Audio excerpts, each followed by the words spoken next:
конференция хош келдиңиздер. Конференция жұмысын бастауға рұқсат етіңіздер. Your Excellencies, dear ladies and gentlemen, welcome to the global conference held in the framework of Astana Economic Forum. Let us start the conference. Уважаемые участники и гости конференции, дамы и господа, добро пожаловать на глобальную конференцию в рамках Астанинского экономического форума. Позвольте начать нашу работу. My name is Fatima Zhagipova and I am director of the Academy of Public Administration under the President of Republic of Kazakhstan, and today it's a great honor for me to moderate the conference.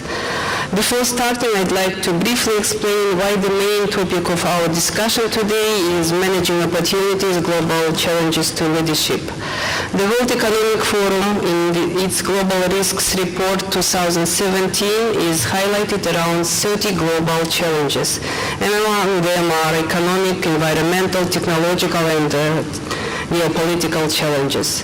Progressive development isn't possible not only without adequate response to global trends and challenges, but also without a design for progressive model of the leadership. The basis of this model should be determined not only by the progress in management and technological advancement, but also by the management of future opportunities. The topic of our global conference has a global impact and considers a discussion among various stakeholders. That's why it's a great pleasure for me to introduce distinguished speakers of the conference. They are Aygur Shaimova, Deputy Chairman of the Agency of Republic of Kazakhstan for Civil Service Affairs and Anti-Corruption.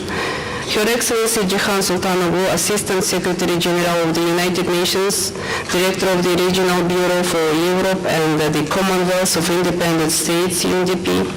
Alihan Baymenov, Chairman of the Steering Committee for Regional Hub of Civil Service in Astana. His Excellency Sabir Imandosov, Deputy Secretary General of the Shanghai Cooperation Organization.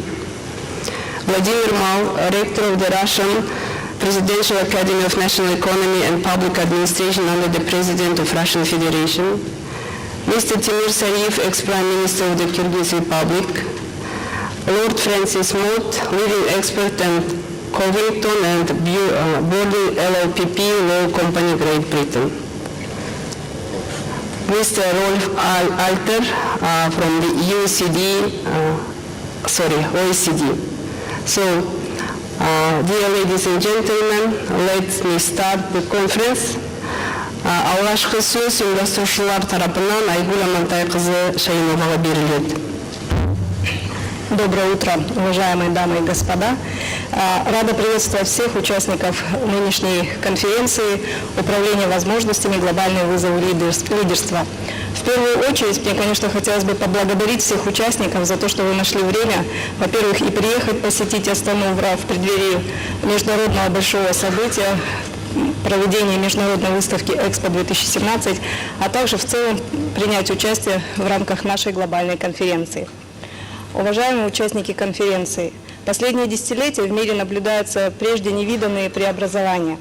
Наряду с ускорением темпов роста экономики, диджитализации возникают также и новые вызовы.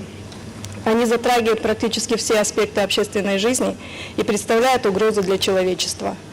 Поэтому с переходом от экономики ресурсов к экономике знаний и инноваций ежегодно все возрастает роль человеческого капитала. 2 года назад глава нашего государства Нурсултан Абишевич Назарбаев провозгласил план нации 100 конкретных шагов. Это фундаментальная государственная идея, которая определила магистральные направления по вхождению нашей страны в 30-ку развитых государств мира. В плане особое место отведено формированию профессионального государственного аппарата. И это закономерно, поскольку именно государственные служащие вырабатывают инструменты защиты наших интересов государства, общества и населения. Сегодня с практической реализацией плана нации мы уже видим определенные результаты и успехи. Внедрена карьерная модель государственной службы. Теперь кандидаты проходят через трехступенчатую систему отбора, в рамках которой основной акцент смещен на выявление их компетенций. Созданы условия для полноценной реализации принципа меритократии. За прошлый год количество переместившихся с нижестоящих на вышестоящие должности внутри каждого государственного органа увеличилось в 3 раза. Сейчас, с учетом мировых тенденций, актуальными становится определение вопросов лидерства. Это люди, способные справиться с возникающими глобальными вызовами. История человечества помнит немало личностей, которых по праву можно назвать лидерами. Это Уинстон Черчилль, Индира Ганди, Джон Кеннеди, Нельсон Мандела. Лидерские качества и дальновидность нашего президента Нурсултана Абишевича Назарбаева позволили предсказать глобальную угрозу развития ядерного оружия. Всем известно, что наш потенциал превосходил ядерные силы Франции, Великобритании и Китая вместе взятых. Благодаря сильной политической воле главы государства Казахстан не просто закрыл полигон и отказался от арсенала оружия, но и создал банк низкообогащенного урана и внес вклад в поддержание безопасного мира. Уважаемые участники конференции, в нашей стране ответом на возникающие глобальные вызовы и угрозы является реализация 5 институциональных реформ. Она позволит, на наш взгляд, в ближайшем будущем определить и сформировать лидеров, способных взять на себя ответственность и использовать новые возможности глобального развития. Ответственно использовать ресурсы, а также генерировать и культивировать новые ценности. Сегодня у нас есть уникальная возможность на этой площадке обсудить все эти вопросы и выработать приемлемые пути решения всех возникающих вопросов. Призываю всех участников конференции активно участвовать в обсуждении. Уверена, что наши рекомендации, выработанные в рамках настоящей глобальной конференции, будут интересны и полезны для каждого из нас и станут практикоприменимыми в наших обществах. Желаю каждому из нас результативной работы, благополучия и успехов. Спасибо за внимание.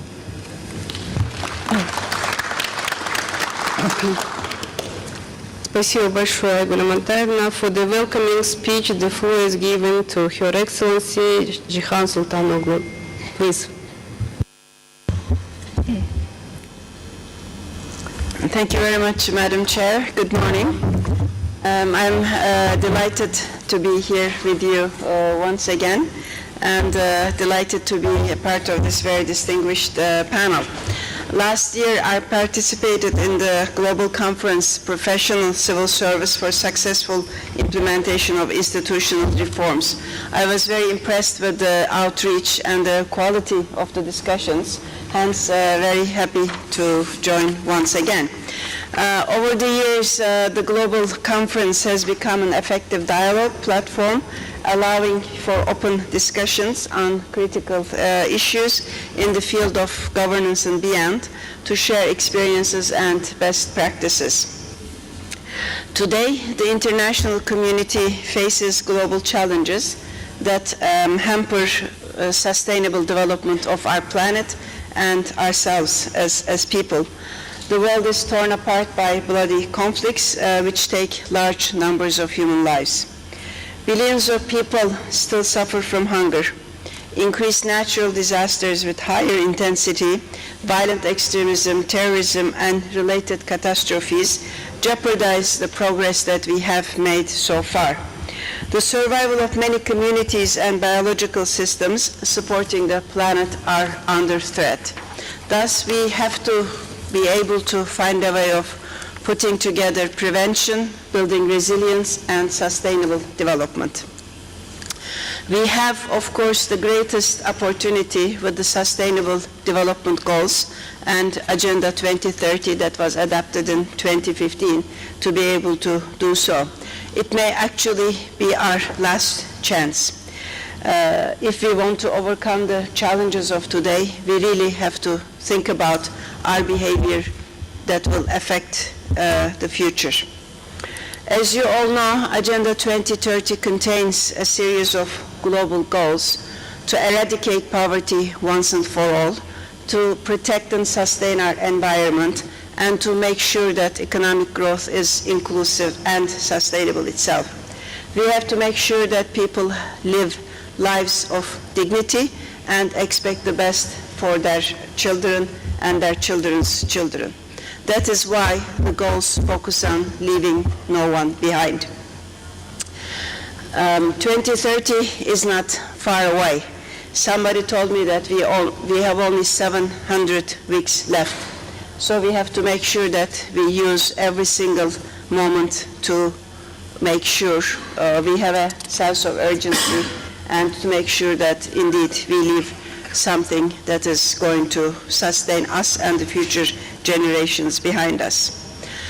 So to be able to do that requires new approaches to leadership that will require global thinking and prevalence of common interests over private ones. We have the knowledge, we have the resources to be able to do so. We have the political will because the leaders have signed up on this. Now we have to put our words into action. Achieving the MDGs indeed will require effective partnerships in addition to everything else at global, national, and local levels. This will require joint efforts of governments, civil society, private sector, academia, and of course ourselves, we the people. I believe the regional hub of civil service in Astana, a joint venture of United Nations Development Program and the government of Kazakhstan, represents one of the examples of such innovative partnerships that help accumulate best practices in civil service and public administration reforms and disseminate them among 36 participating countries. Today, I understand it will be 38. Certainly, we count on the hub to help us in particular improve progress on goals 16 and goal 17. Goal 16 of Sustainable Development Goals Agenda 2030 is about good governance, it's about accountability, transparency in institutions, it's about access to justice, it's about indeed making sure that no one is left behind. And for that, as we have also just heard, we need competent, engaged, high quality civil service.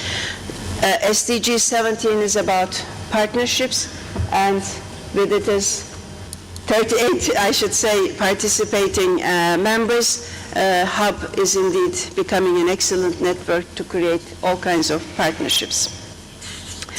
In Kazakhstan, just as a maybe a bit of information, at the invitation of the government, UNDP and other UN agencies undertook a mission to look at the status of SDGs as a baseline and what we need to be able to achieve them by 2030 here. This is called MAPS, if it comes across your way, and it stands for Mainstreaming, Accelerating, and Policy Support for the Achievement of the MDGs. Now, in the course of the analysis, the governance sector, which includes civil service and public administration reforms, was identified as one of the key accelerators of the SDGs. This means that substantial and successful reforms in governance, as it is happening here, can considerably boost Kazakhstan's abilities to attain the SDGs and meeting its goal of reaching the OECD standards. We all know that state apparatus can be considered as the operating system of the whole society. If it is operating correctly, as it should, free from corruption, and if it is meeting the expectations of the people and businesses, then whole of society functions well. And it creates indeed this virtuous circle. In this regard, at the United Nations, we are very pleased to see that the government of Kazakhstan already triggered large-scale governance reform agenda encompassed by the 5 institutional reforms and the National Plan 100 concrete steps. It is very important from our perspective to ensure the consistency and continuity of these reforms. We are also very pleased to enjoy an excellent cooperation with Kazakhstan government and all our partners here. Today we are jointly implementing a number of strategic initiatives in various sectors, ranging from preserving biodiversity to supporting people with disabilities. In the governance sector, these include developing new competency frameworks and modernization of the pay scheme for all civil servants, promoting principles of meritocracy in public sector, and improving public services delivery. We are certain that this fruitful cooperation will continue in the years to come to the benefit of the Kazakh people. I am convinced that working together we can cope with all global challenges, no matter how serious they are. I am very pleased to wish you all very fruitful discussions, and I am sure what you will produce here as the outcome of your discussions will be helpful to many others. And I cannot help but close without doing a little bit advertisement in my capacity as UN Commissioner General for Expo. So please go and visit the Expo site filled with wonderful, innovative ideas, every single pavilion, and please also see the United Nations. It's also most commendable indeed. Government of Kazakhstan is hosting the Expo with the theme of future energy, because energy is also a main tenet of the Sustainable Development Goals, and we have to make sure that all the goals related to climate change, energy, and development come together. At the end of the day, my main indeed message is that we have to have a very integrated, holistic approach if we want to achieve all the pillars: economic development, social progress, and environmental sustainability of Agenda 2030. Thank you very much. Thank you very much. And the next floor is given to Mr. Alexan Baymenov. Please, it's your turn. Dear Madam Vice Chairman Aygul Shaimova, Excellencies, ladies and gentlemen, I am delighted to welcome you all in Astana today's high-level dialogue on leadership challenges. This issue is very topical globally, including participating countries of the Astana Hub. Indeed, leadership at different levels plays a vital role in advancing excellence in civil service. Undoubtedly, there is no silver bullet model to enhancing public administration or leadership. In various parts of the world, countries accumulate practices and solutions which help tackle challenges in a particular socio-economic, cultural, and historical context. At the same time, in the exchange of the ideas and experience, one can often find something useful for his own setting. I'm sure that participation of such acknowledged experts as today's speakers, representing diverse practices and different schools of thought, will foster exchange of pertinent ideas and mutual enrichment. In this respect, along with the other factors which will be discussed today in much detail, I'd like to draw your attention to such as values, environment, and mutual influence. Evidently, any system or organization will benefit from having a corporate culture which is based on mutual respect and mutual understanding of dignity, each other's rights and interests, labor and efforts, and finally, respect of time, a non-renewable resource, the value of which is increasing. Unquestionably, this culture will also positively affect the level of trust to leadership. As far as environment is concerned, the organizations will advance their efficiency if leaders will create a setting for maximum development and use of people's potential, whether it be citizens or employees. We need to keep in mind that innovations mostly evolve in the environment, which gives opportunities for talents and competencies of people to serve common goals. On the other hand, in today's interdependent world, it's very important that the leaders at different levels measure their decisions for their organizations and systems against common challenges and goals of the systems of higher order. The adoption of the Sustainable Development Goals is not only the result of recognition of this, but also an appeal for an action in this manner. Finally, adaptability and flexibility of systems, and therefore leaders, are becoming more and more imperative. Every manager leads a system operating in an environment which is ever-changing. This is why managing change and opportunities calls for openness, readiness for transformations, and tolerance for new ideas. In this way, effective leadership is more about pragmatism than ideological deadlocks. Dear colleagues, we should take into account that globalization, advent of information and communication technologies in an increasingly uncertain and turbulent world challenges leadership in many ways. Citizens become better informed about solutions in other countries. They compare and assess performance of their state bodies against certain benchmarks, leading to the rise of their expectations. In fact, state bodies start functioning in a quasi-competitive environment. This all creates not only new challenges, but also new opportunities for leadership. Thus, effective leadership is about serving people and putting their interests at the top of its incentives while managing opportunities.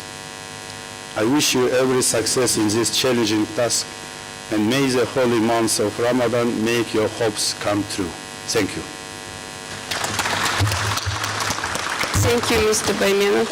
Now, dear participants, I'd like ask you to take a look at the screen. We have a video address of Kishore Mahbubani, the Dean of Lee Kuan Yew School of Public Policy of National University of Singapore, and the second video of the Agency for Civil Service and Anti-Corruption. Please enjoy two videos. Is being held at the right time and at the right place. Why do I say this? Because the center of gravity of the world's economy is shifting. As my colleague, Professor Delacroix, says, we used to hang somewhere over the Atlantic Ocean in the 20th century, and right now the center of gravity of the world's economy hangs over Central Asia, probably right above Astana. And this is a very natural return, because if you look at the history of the world, as my good friend Professor Wang Dangwu noted in his book on the Eurasian Core, it was always Central Asia that dominated world history for 1800 out of the last 2,000 years. We had 200 years of Western domination, of focus on the maritime routes. But now, Central Asia is coming back. And certainly the new initiative by President Xi Jinping to launch the Belt and Road Initiative is going to make Central Asia even more important. So if the belt is going to go through Central Asia, right to Kazakhstan, and if the road is going to go through the maritime areas, right past Singapore, then you can see a natural partnership developing between Kazakhstan and Singapore as we work together to deal with a small, integrated global universe.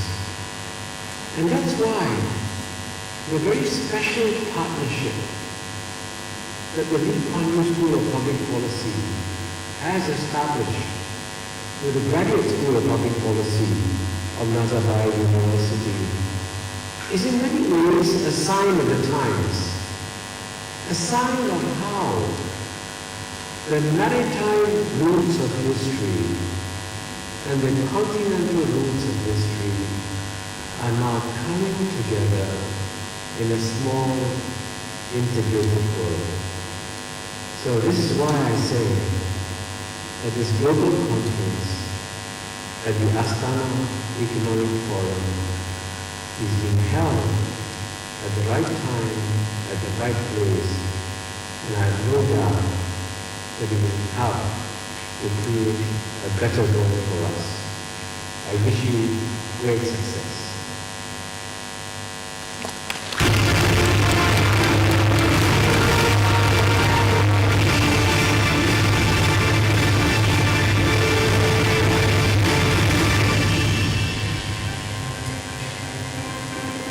President of the country and carries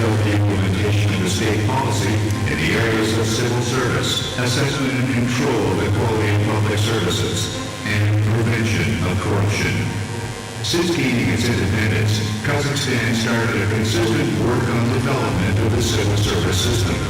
Within the framework plan of the nation, 100 concrete steps, the head of the state suggested comprehensive measures for further development of professional government machinery, which went through different phases and models during the formation period. The new law on civil service has been adopted for this purpose, followed by the implementation of a career model. Now, in order to become a civil servant, we should start from entry-level positions. Candidates go through a three-stage recruiting system. They are tested for the knowledge of laws, pass assessment of personal competencies, and the final stage is an interview with a government body panel. The main condition for successful promotion of government employees is to demonstrate their professional skills on a competitive basis.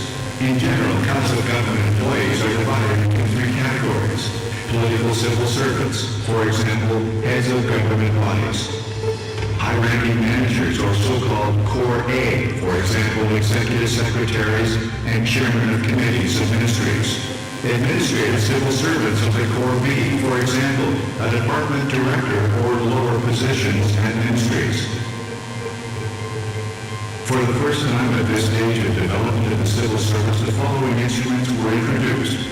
Mandatory rotation of civil servants with accommodations provided by the government. Hiring on a contractual basis of representatives of private sectors and foreign managers. Mandatory training of government employees at least once in 3 years. An important step towards increasing their motivation and performance will be shifting to a performance-based payment.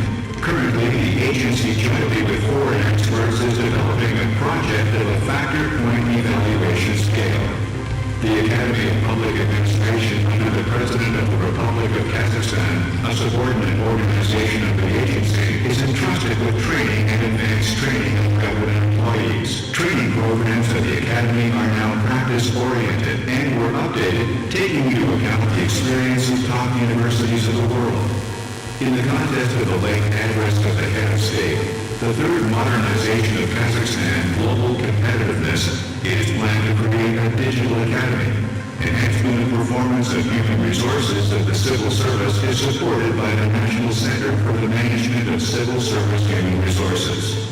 Its key tasks are capacity building and training civil servants, analyzing the status of the personnel of public and other organizations, technical assistance in civil service testing, and support of the human resources IT management system called eGizmet, Electronic Database of HR Information.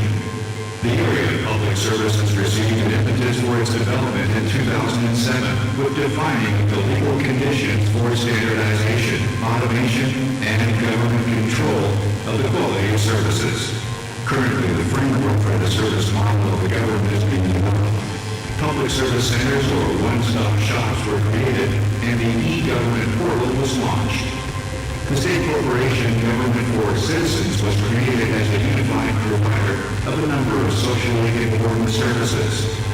Our agency controls the quality of public services provided by them. In partnership with the non-government sector, every year we assess the level of citizen satisfaction with the quality of provided services, and we observe its annual growth. Kazakhstan is currently and steadily implementing the anti-corruption policy. Its basics are reflected in the Anti-Corruption Strategy 2025 and a number of other strategic documents of the country. Having become a full member of the UN Convention Against Corruption in 2008, Kazakhstan is now systematically implementing its standards in the legislation. New anti-corruption priorities are identified in the Plan for the Nation, 100 concrete steps. Currently, the focus is shifting to prevention and application of anti-corruption monitoring, analysis of anti-corruption risks, and fostering the anti-corruption culture. We are carrying out these tasks together with the business community and the non-government sector. Projects on elimination of corruption risks in the single-class free tax and customs area, education, public health, land resources, rural police, etc. have been launched. Within the framework of fostering the anti-corruption culture, voluntary groups called Honest Generation were created in each school. With the support of the OSCE, a textbook on the basics of anti-corruption culture was prepared, and the subject is now taught in all higher education institutions of the country. Ethical standards of employees' conduct hold a special place in terms of professionalization. Observance of these standards is coordinated by ethics commissioners who provide assistance in restoration of violated rights of citizens. Using law enforcement measures in combating corruption is entrusted on the National Anti-Corruption Bureau, which is included in the structure of the agency. Functions of the Bureau include identification, prevention, and investigation of corruption crimes. The National Anti-Corruption Bureau has a call center. Its main task is giving free consultations on anti-corruption issues and receiving phone messages about corruption crimes. The call center's number is now known to all Kazakhstanis. On average, more than 14,000 phone messages are received per year. The agency of the Republic of Kazakhstan for Civil Service Affairs and Anti-Corruption. Our motto is, our duty is to serve our people.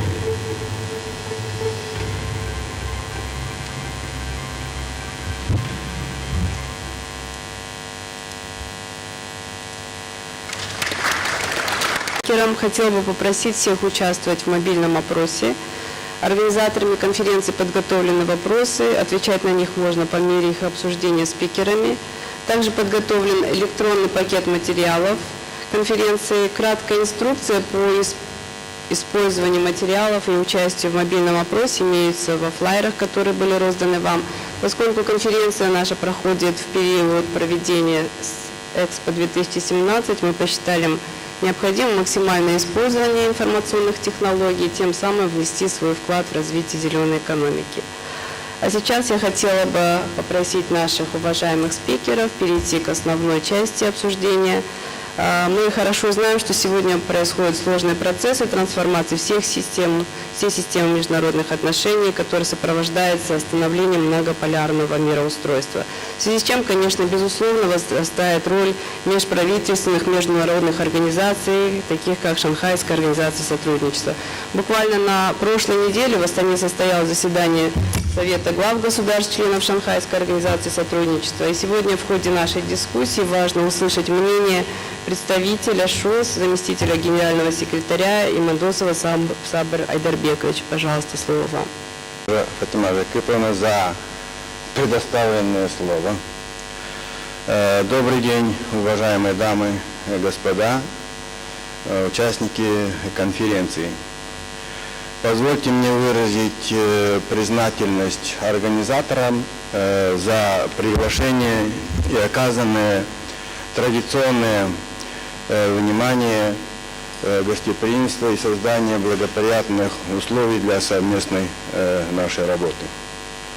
Сегодня мир переживает глубокую трансформацию. Страны ведут поиск адекватных с учетом текущих изменений, подходов и форматов эффективного сотрудничества. Мы являемся свидетелями сдвигов в глобальном управлении, перераспределения экономического и политического потенциала. В этих условиях Шанхайская организация сотрудничества, как живой организм, также оперативно реагирует на изменения в регионе и в мире, эволюционирует, исходя из тенденций глобального развития.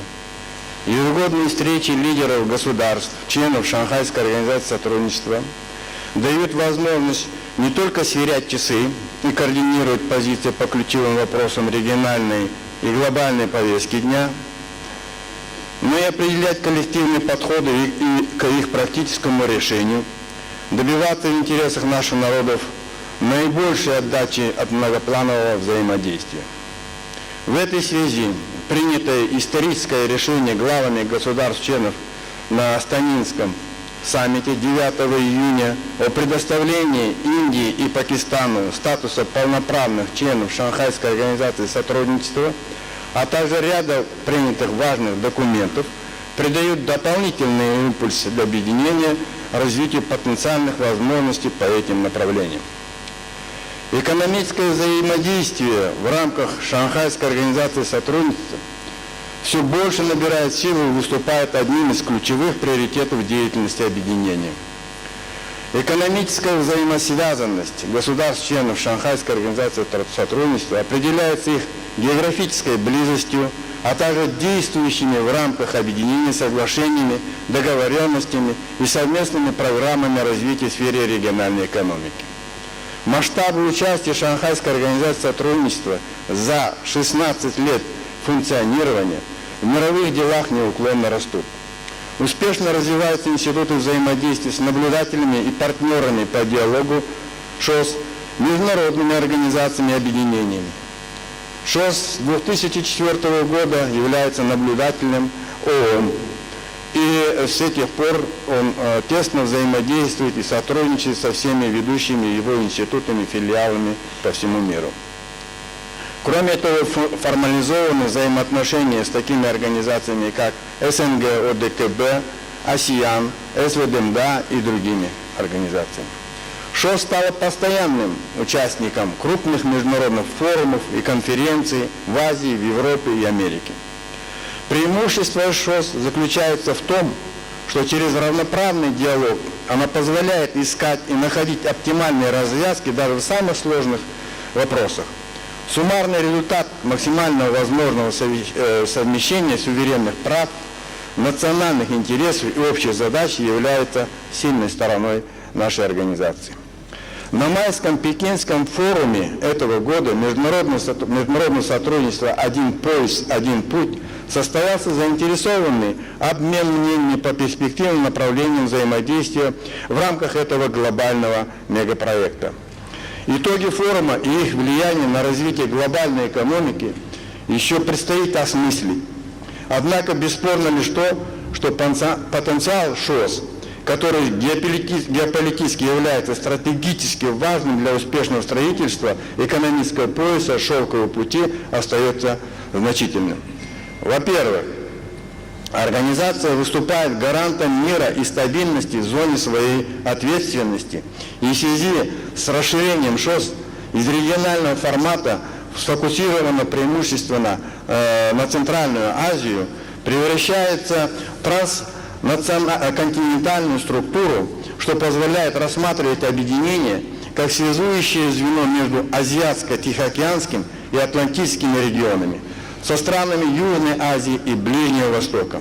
В этой связи открываются большие перспективы для дальнейшего развития взаимодействия ШОСовской восьмерки с Асиановской десяткой в сфере экономики и торговли.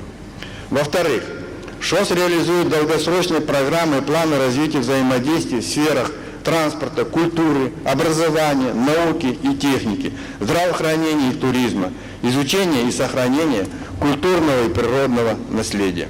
В этой связи примечательным факт вступления в действие с 20 января этого года соглашение государств-членов ШОС о создании благоприятных условий для международных автомобильных перевозок, которое оформило правовую базу паритетных условий для автоперевозчиков и заложило единообразную основу осуществления международных перевозок от побережья Южно-Китайского моря до Восточной Европы. Значение этого документа трудно переоценить. Прежде всего потому, что оно выходит далеко за пределы взаимодействия государств Шанхайской организации сотрудничества в сфере транспорта. Велико его влияние на перспективу развития и расширения всего комплекса торгово-экономического сотрудничества на всем евразийском пространстве, привлечение инвестиций во взаимосвязанные проекты инфраструктуры. Речь также идет о дальнейшем упрощении формальностей и процедур в вопросах выдачи виз, пограничного, таможенного, транспортного, фитосанитарийного и ветеринарного контроля при осуществлении международных автомобильных перевозок. В-третьих, с увеличением числа нашей организации возрастает связующая роль как организации, охватывающей 1/3 евразийского материка с населением более 40% от жителей нашей планеты.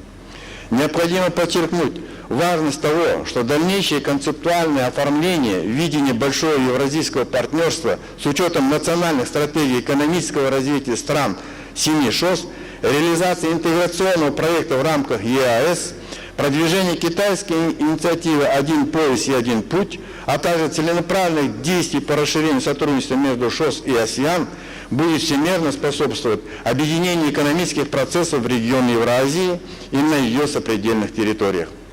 Сегодня ШОС – это пример возможности сосуществования разномасштабных, разновесомых и по-разному устроенных государств с разными культурно-национальными традициями и религиозными конфессиями. Она создает благоприятные условия для совмещения целевых и ценностных установок, продуктивного налаживания и развития межцивилизационного диалога, установления культуры общения, ориентированной на достижение совместного и взаимовыгодного положительного результата. И в завершение, говоря о перспективах взаимодействия на экономическом треке, организация сосредоточила свои усилия на следующих направлениях экономической составляющей нашей организации. Это взаимодействие в сфере транспорта, вопросы строительства транспортно-логистической инфраструктуры. Это агропромышленный сектор, вопросы продовольственной безопасности, вопросы финансового сопровождения проектов, размещение вопросов по Банку развития ШОС и Фонда развития ШОС, инновационное партнерство, создание межнациональных институтов инновационного развития по вопросам экологии, энергетики, промышленности и других, развитие вопроса о клубе глав регионов. Желаю вам, всем участникам конференции, плодотворной, успешной работы. Благодарю за внимание. Спасибо большое. We all know the role of the Organization for Economic Cooperation and Development in spreading principles and standards in the field of public administration. So it's my pleasure to turn the floor to Mr. Rolf Alter, who is the Director for Public Administration at OECD. Please, we are happy to hear from you. Participate at this international global conference. I would like to say that I am impressed by the fantastic way the scene has been set by Madame Sultanoglu and our great friend and ally, Mr. Baimanov. I have to say, it's exactly, I think, where this meeting today should be located. There are some global challenges, and there is no better way to express them in relatively condensed form than speaking about the Sustainable Development Goals. It's the only set that I know of shared objectives for all the countries around the globe. So I'm full of admiration for the United Nations to have arrived at that clear definition of what it is that today's public policies are all about. But I have to say also that Mr. Baimanov made it clear that, of course, why is it that we are here together? Because it's about exchanging experiences and looking at different perspectives. And I would use these opportunities to share with you a few of the events, but also the thinking and the action that the countries around the OECD and its many partners have developed. This conference follows a meeting of the highest level of their ministers and presidents of OECD countries last week in Paris. And what was the topic? It was called Making Globalization Work, Better Lives for All. Now, you know, an organization like the OECD, we believe that we are the real proponents of globalization because it is producing, by all means, benefits that outweigh any costs. So there's no doubt about that part of the equation. But what we have seen is that despite the opportunities, there are also risks associated with globalization. And that's why I think it fits so perfectly well with the theme of this section of today's meeting: opportunities and risks. And let me say, these risks are, of course, again, spread around the world, but I will focus on one that we have seen has triggered a very strong, a very vibrant debate in many countries, and that's the increasing degree of inequality. The OECD has not discovered that topic last year. It's a 15 years program of tracking how inequality of income has developed. And to make a long story short, there's not a single country where inequality has not risen. In some cases dramatically, in others a little less so, but the tendency is more inequality. So the question was last week in Paris, what do we need to do better so that in the end the promise of better lives for all is again the direction that we have to go. So this is an issue of leadership in the finest sense of the word. Leadership, as Mr. Baimanoff said so adequately, I would say, at all levels. This is not just a political leadership issue. This is also, of course, an issue of leaders of the private sector. It's leaders in the public sector. It is academics, and it's also, and certainly not, at least at last, the issue of participation of civil society in tracing this way. We have had these discussions, and the answers are many. There are many things that we will suggest for reconsideration. And I think that's the first lesson that I would suggest that we'll pursue a bit further. Let's not get stuck at paradigms that were valid a while ago, but we have then taken them for granted. Let's look at them. Let's find out, is it actually delivering? And are we making the right policy decisions so that, yes, the ultimate goal is achieved? That means vigilance and innovation, for sure. The OECD, interestingly enough, many of you, of course, will know, we're a relatively small club. 35 countries. Mr. Baimanoff, we're sort of now overtaken by the hub.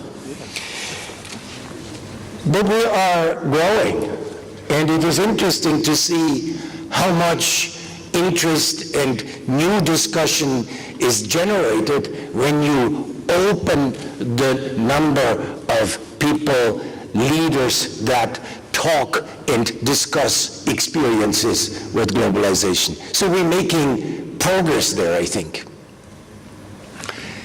Now, my second element is not only this idea of global leadership by making sure that leaders in the G20, but also in regional organizations such as the Hub, get together and examine together what's happening.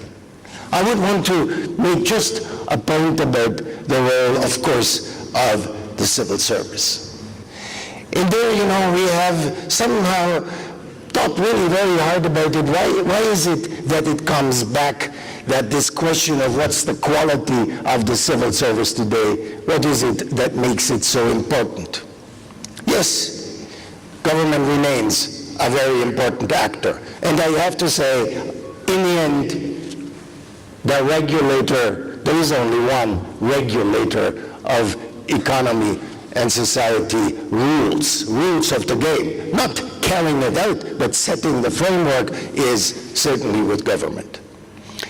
So we think that there are three really big topics that we need to pursue further. And we do this here also in our cooperation with Kazakhstan, but also, of course, with the hub. The first is, we call this the capacities, the abilities of people in the public sector. And that's very obvious. It's competence. Do you have people who understand and are the experts in the various areas? So, very straightforward. But second, it is the question of the motivation that we need to address. What motivates people in the public sector to do their best? And I do think that this has a lot, we found out, it has a lot to do with the values. And not at least, I'd like to underline here the value of integrity. Integrity has been a very, very important area of work in the OECD for the last, really, 15, 20 years. But these days, we have made, I think, a breakthrough to define clearly in operational terms what we mean by that. I don't want to go there today here, but this is a discussion to have. Integrity is clearly critical, together with openness and transparency.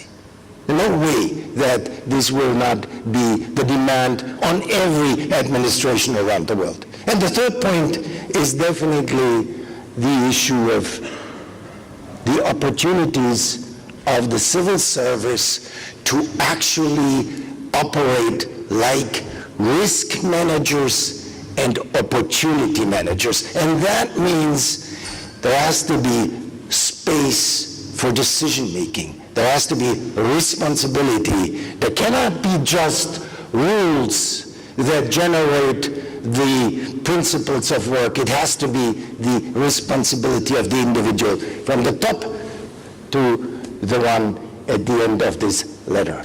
Responsibility, to have to create it. And let me make this very, very important plea to all the leaders here in the room. Be patient and tolerate, please, failure. Because innovation cannot be always successful. It will have to have a tolerance for failure. All of that to say that the discussion about leadership is on. All of this, of course, with the perspective that I would like to underline again. Better lives for all. So in the end, whatever we want to do in terms of leadership improvement is about people. Yesterday I suggested in the discussion with the Prime Minister that we make sure that reform processes here and everywhere else are citizen-centered. It's about better lives for all. Thank you very much.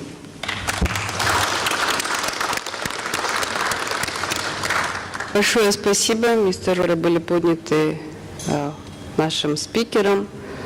Также очень интересный для нашего следующего спикера, господина Мау. Поэтому, Владимир Александрович, я хочу попросить вас сделать следующее выступление. Спасибо. Спасибо большое, уважаемый председатель, уважаемые коллеги. Я очень благодарен за это приглашение. Астана вызывает восхищение не меньше, чем Астанинский экономический форум и Казахстан в целом. Я хочу коснуться некоторых вопросов глобального контекста проблем лидерства, и в этой связи задач, которые наши братские, я не знаю, сестринские организации, две академии государственной службы играют в наших двух странах. Прежде всего, важен глобальный контекст. Технологические сдвиги ведут к формированию новой модели управления как в бизнесе, так и в государстве.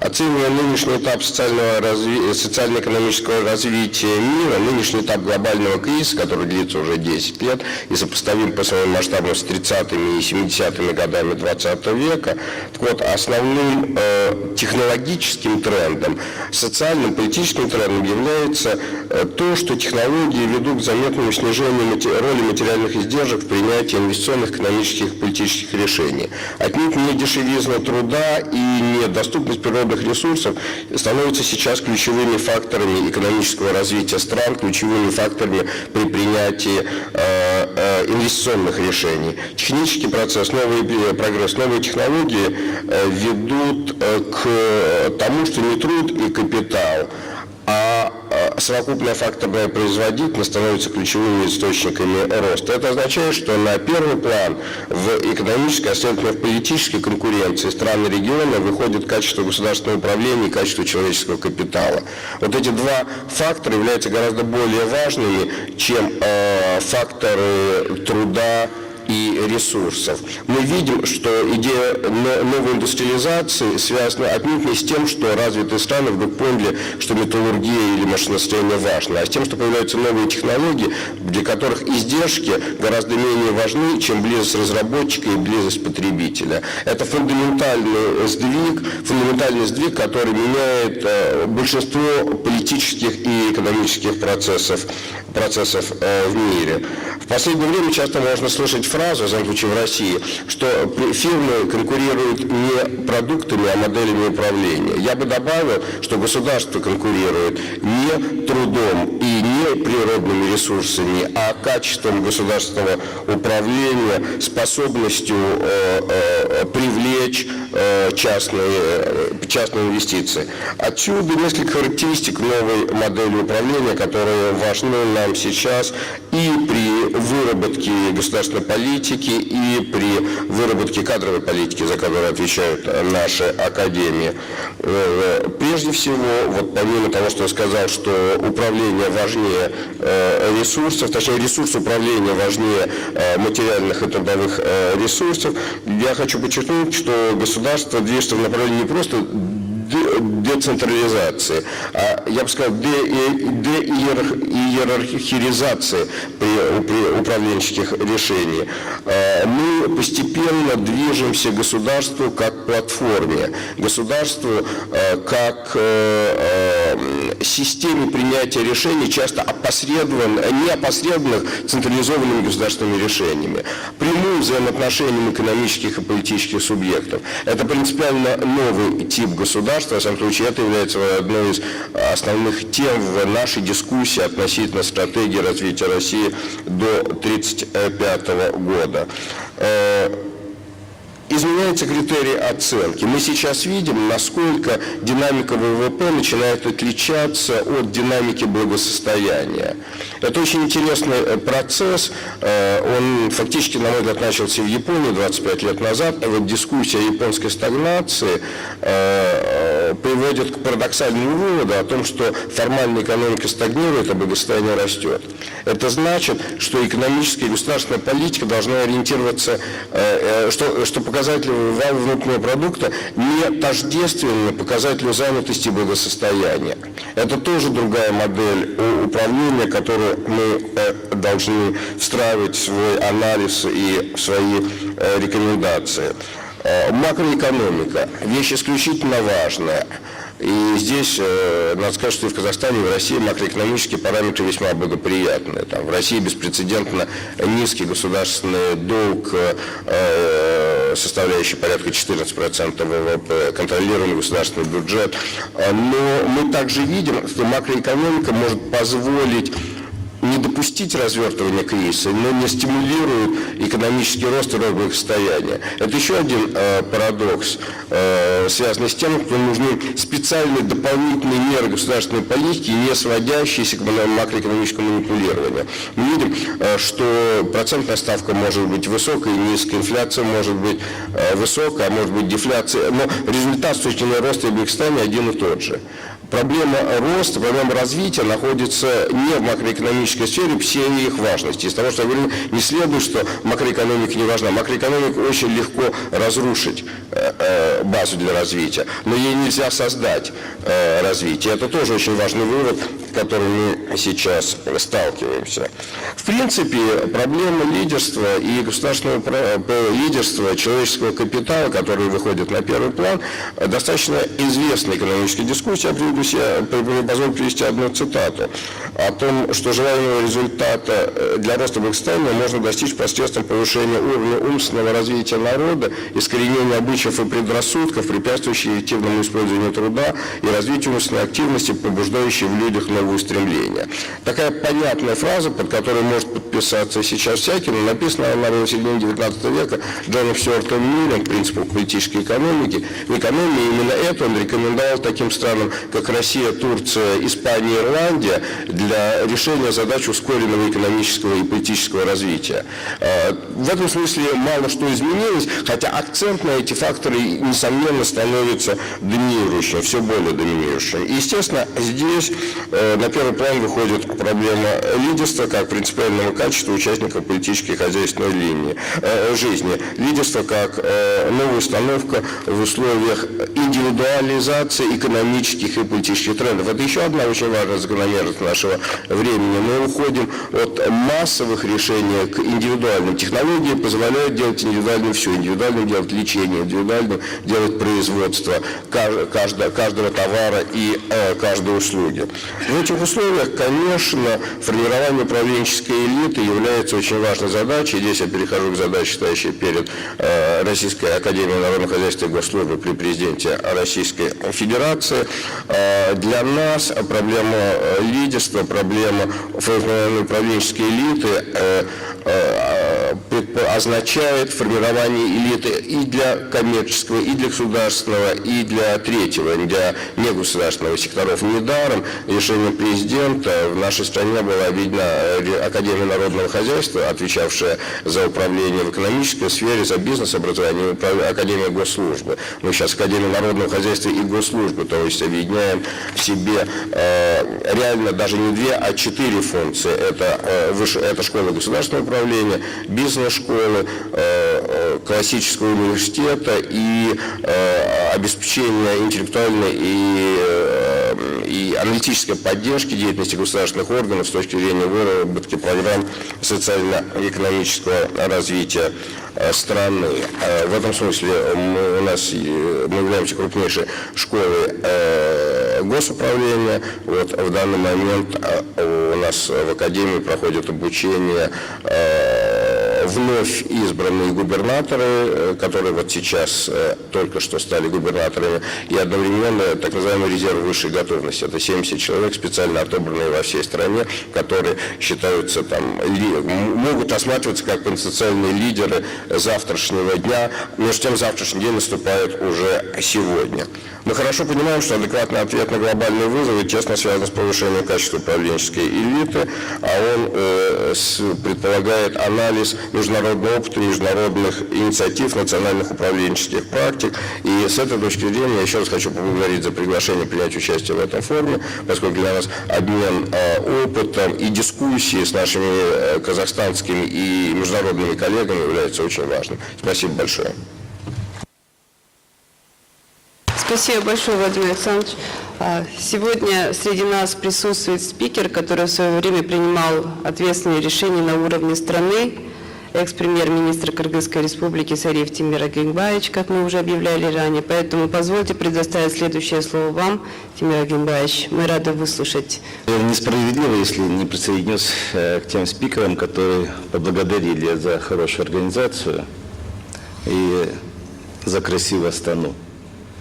Вот здесь вот картинка есть прям вот, это вот, наверное, как раз и шелковый путь, это вот, наверное, Аблайхан, я так понимаю, сидит в юрте, да, коронация идет, и там вот Акарда.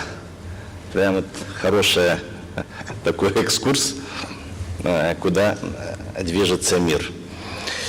По признанию большинства экспертов по глобальному развитию, мир входит в фазу, характеризующаяся высокой степенью неопределенности и высокой скорости изменений.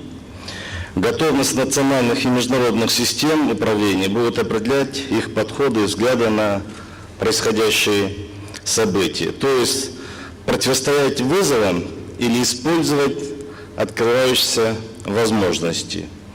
Одним из принципиальных моментов, определяющих объект управления, является степень открытости и интегрированности национальных систем управления в международные процессы.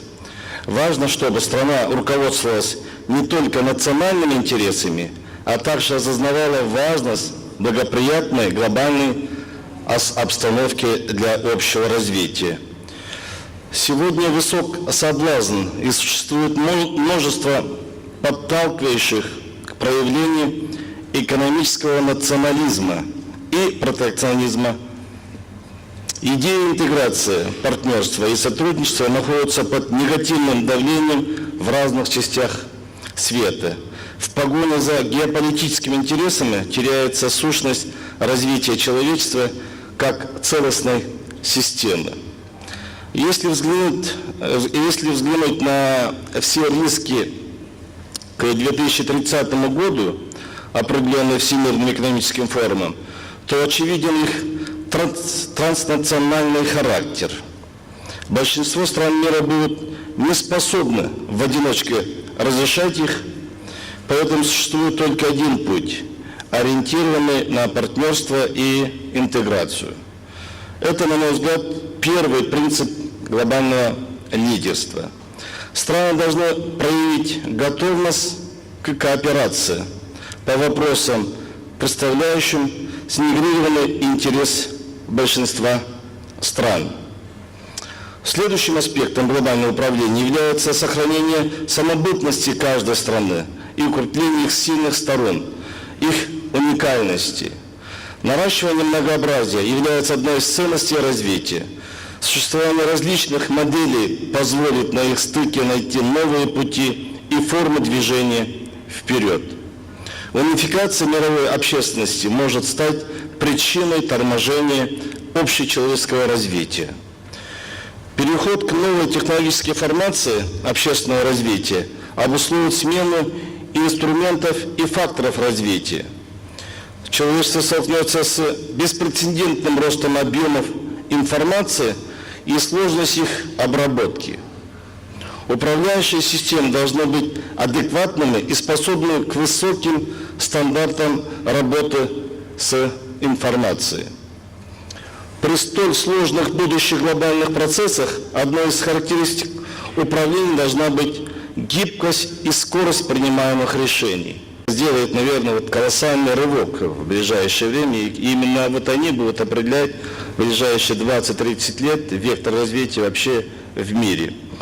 Одной из характеристик будущего является то, что общество становится потребителем идей, ощущений, эмоций. Такие тренды приведут к росту потребностей, связанных с высокой степенью креативности и избирательности.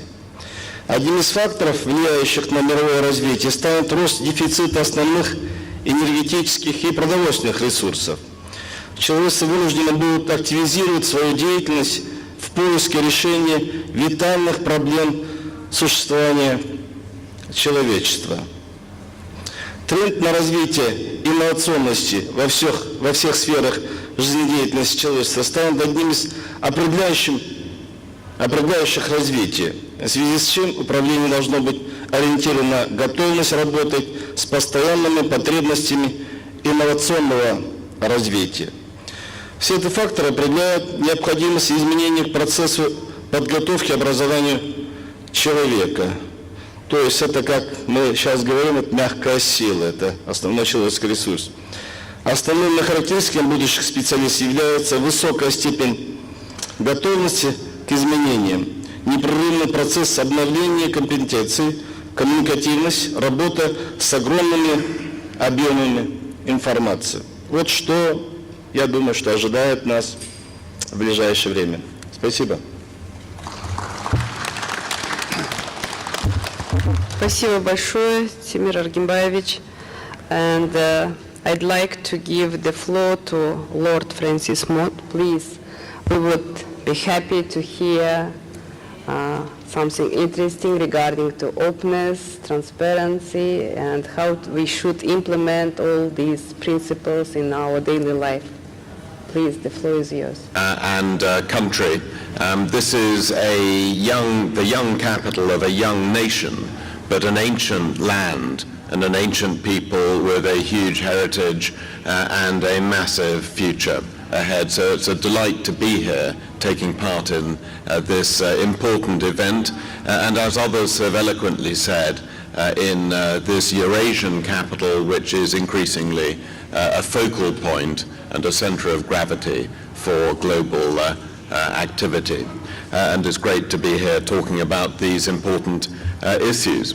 And what we're talking about is challenges. How do you balance challenges with the risks and opportunities, and how does leadership need to balance those things? And colleagues have talked about the international challenges of conflict, of the environment, and we're familiar with those. The challenges there are to globalization, which I see as having been and continuing to be an entirely benign force in the world, and how does government react to these?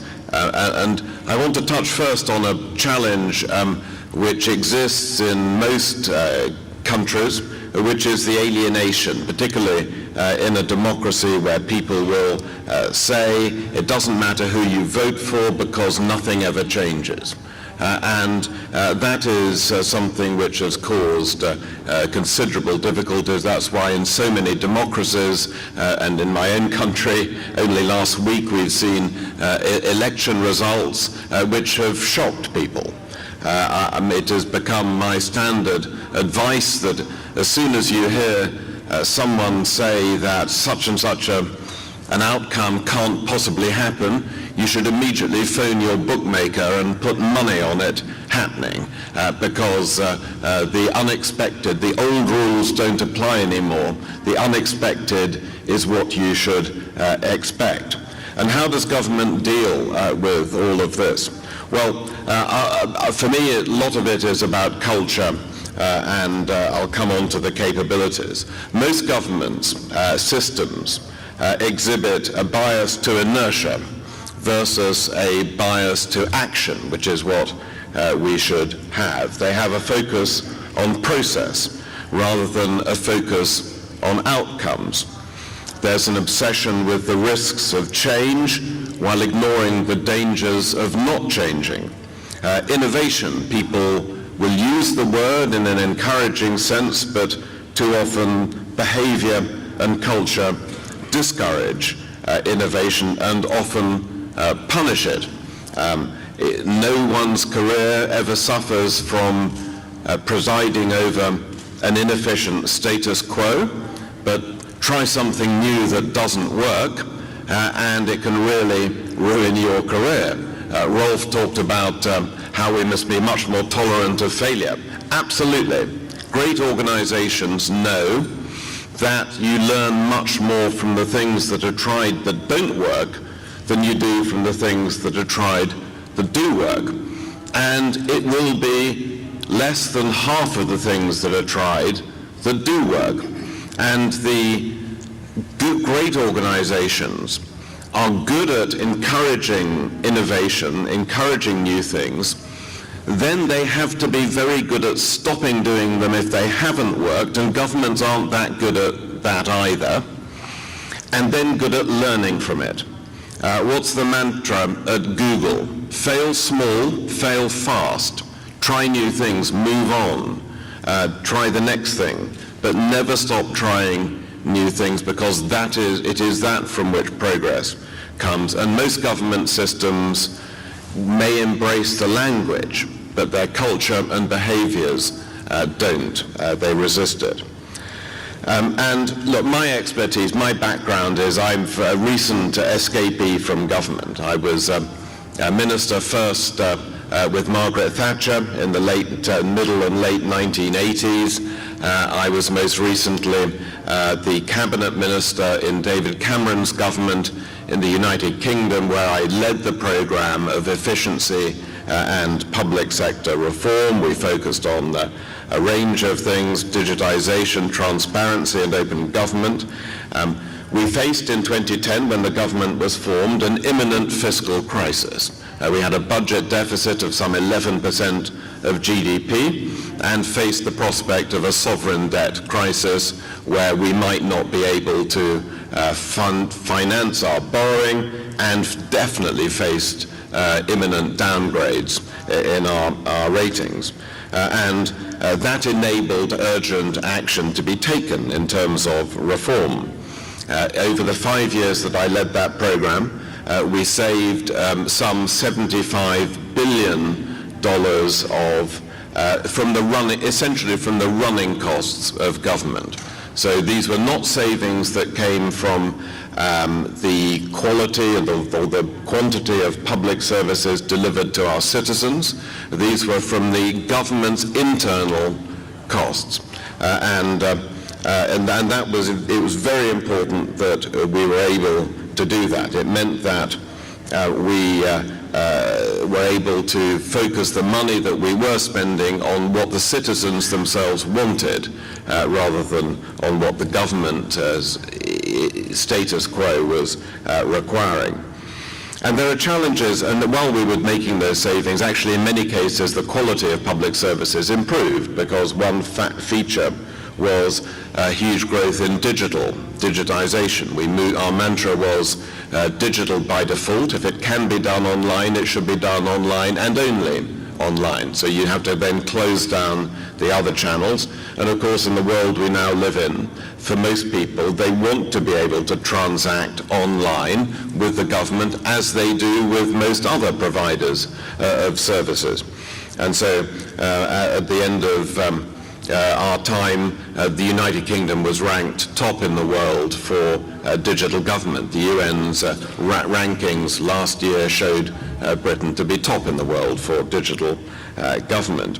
Open government and transparency, I'll say a little more about this, but we ended up ranked top in the world for open government also. And that, for reformers, transparency and open data for reformers is an essential tool to enable you to drive reform through against those who resist it.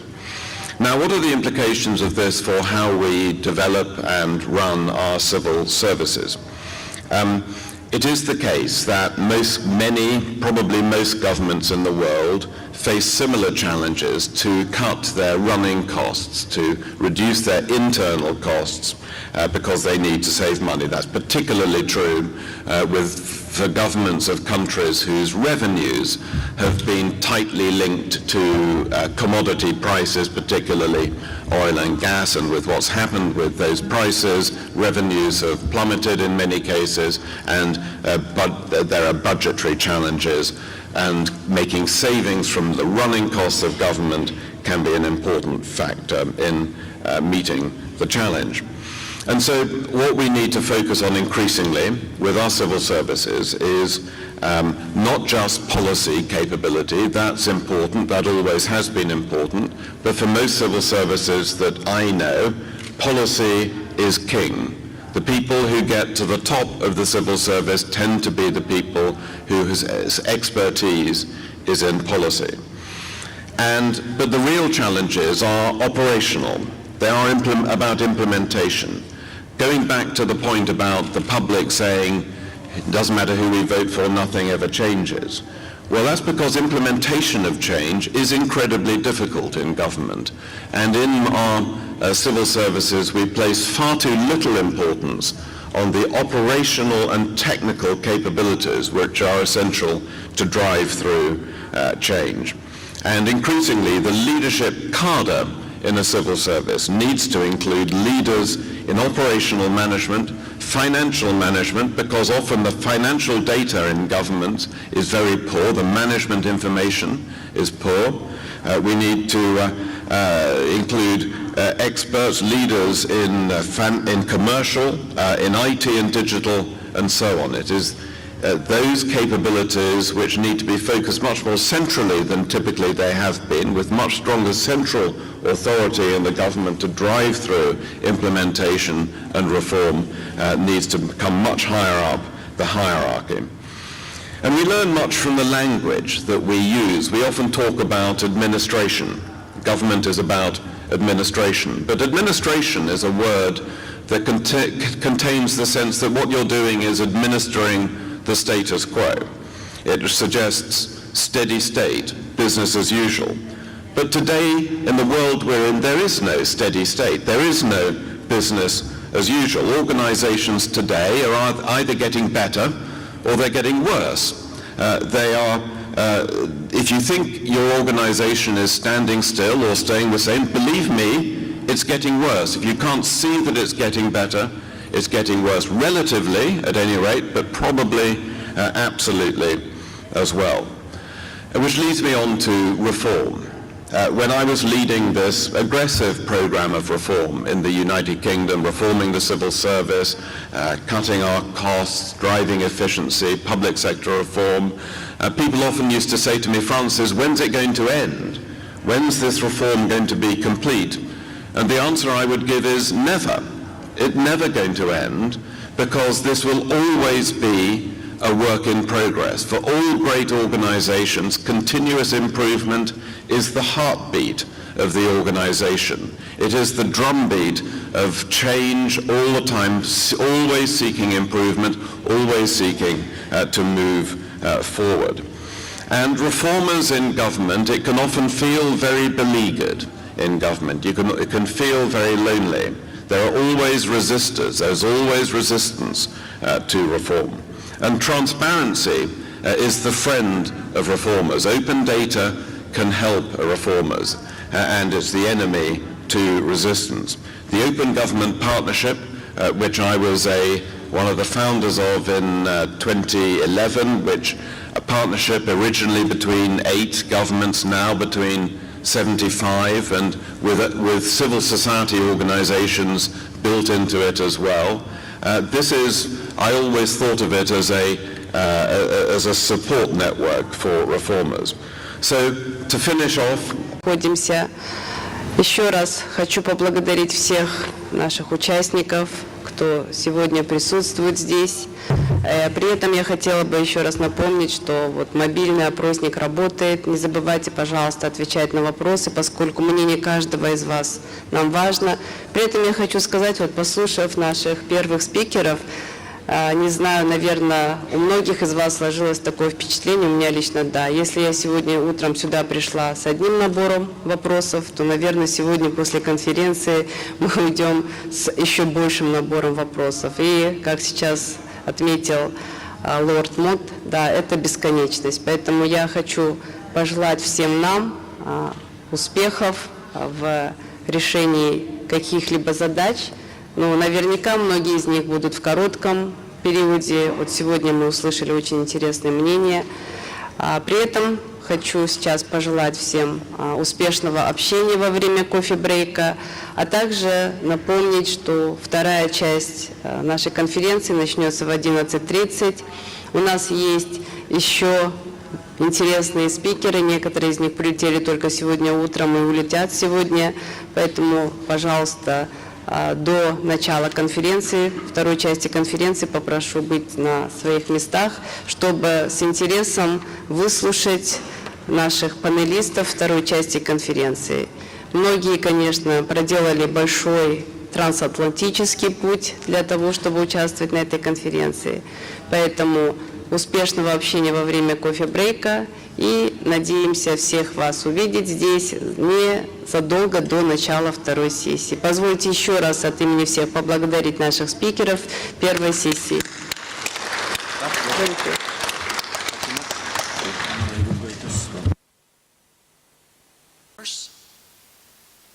In terms of exchanging ideas, when you hear me in your own language, your mother language, dramatic change. Add to that automatically driving cars. Adaptive manufacturing. Adaptive manufacturing is 3D printing. Right now, the U.S. government, specifically our Department of Defense, is looking at this area because there's a major problem that they have. The problem is when they move equipment to a certain location, if it breaks down, how do you fix the part?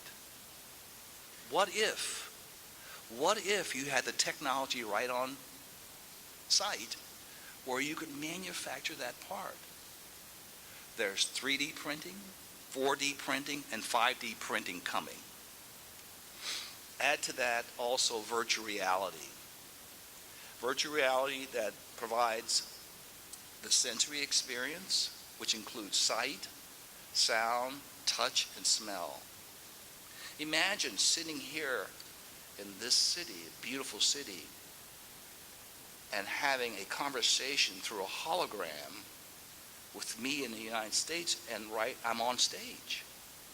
That has already taken place. That has incredible implications for training and development and human resource management. And finally, an area in this whole environment is synthetic biology. I'm sure you're familiar with nanotechnology. Very, very, very small technology. In some cases where you can even swallow. And that technology can go and be directed to the area of the problem in the body where it can be repaired. These are the major trends that are upon us and that will, if we do not respond appropriately, overpower us. So how do we prepare ourselves and our organizations and our governments to address these trends? How do we look at the opportunity as opposed to what could become a disaster? I believe there are two major attributes that we need to look at as we develop our future leaders. The first is we need to develop leaders that are agile and that are architects. That are agile and that are architects. You say, well, Fletcher, what are you talking about? We don't need architects. But what we need is a critical competency of an architect. You know what an architect can do? They can think three-dimensionally. They can see all sides of the problem. When they build your house, when they build your building, they know where everything is in their mind. So we need leadership that has the ability to look at things like an architect. So what are the competencies of a leader who is agile and who is an architect? They build organizations and teams with the idea of change in mind. They build to change. Not like we do historically or have done historically. You build in the fluidity and the ability for your organization to change and move with what's happening around you. They are systems thinkers. And what are system thinkers? They are individuals who have the ability to understand how this particular organization and this event have a relationship with one another and impact one another. They are able to look at the logical outworking of an idea. If I start here, where will it take me and what will the impact be? They develop the competency of strategic foresight.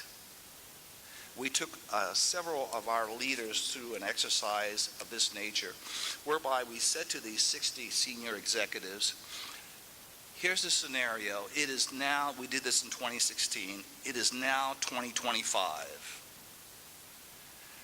In the period of 2025, here's what's going on in the world, and here are the major issues. You need to develop a strategy that can be effective in all four of these environments. So we worked on that in a table exercise. Next step, we said, okay, you're back to 2016. Knowing what you have just decided as a strategy in these areas, how do you prepare your organization? how do you prepare your people, and how do you prepare yourself to operate effectively and meet your mission in 2025? So these attributes, along with being digital savvy, along with being customer centric, are the attributes of an architect, because he or she sees all sides and they're able to look in the future. The other attribute of the future leader, I believe, is one of being an adaptive conductor. Adaptive conductor. So what do you mean by that? A conductor, I'm talking about the conductor who conducts an orchestra. Beautiful music, symphony. What is the key attribute of this type of person?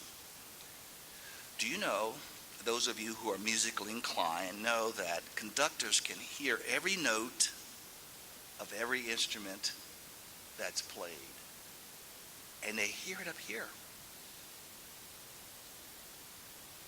So when the chairman is singing like he was last night, I know he's on key. And all of you who are part of my team, I know the role that you play, when to pull you into that symphony and allow you to do your very best as a contributor to make that symphony great. I believe, the leaders for 2030 need to have the following competencies when it comes to being a conductor. They have to be able to have digital global vision and strategy. They have to see the big picture. Not only how do I work in my country, but how do I work with the rest of the world? They have to master cross-cultural communication. Well, with instant translation, that will help us. But still, there's the cultural element, isn't it? They also have to be able to shape and manage the culture of the organization. Culture can be a real facilitator to change, or it can be a very big barrier to change. And we've heard that already this morning. Our friend from the UK talked about his experience. He didn't go into the detail how much energy he had to apply to make those changes, but he did an excellent job. By the results, we know that to be true. Also, that orchestra leader has to be able to manage, as we've already talked about, global crises. Global crises. As many of you know, that we have had several in the U.S. in the last 10, 15 years. 9/11 being one, our oil crisis in the Gulf.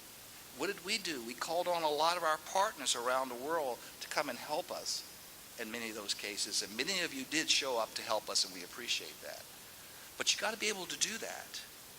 How wonderful it is when I pick up the phone, or in the future, talk to my watch. I call you and say, remember, we worked together in this particular experience.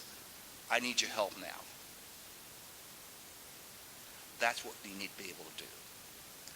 They also need to be able to leverage technology, which we've talked a lot about. And finally, they need to be able to develop trusted leadership. There's a great deal of conversation about transparency and ethics, but as a leader, a future leader and current leader, you have to have the trust of those people who work for you. They have to believe in your vision. They have to believe in the process and the systems that you set up. And they have to have confidence that you have their best interest at heart.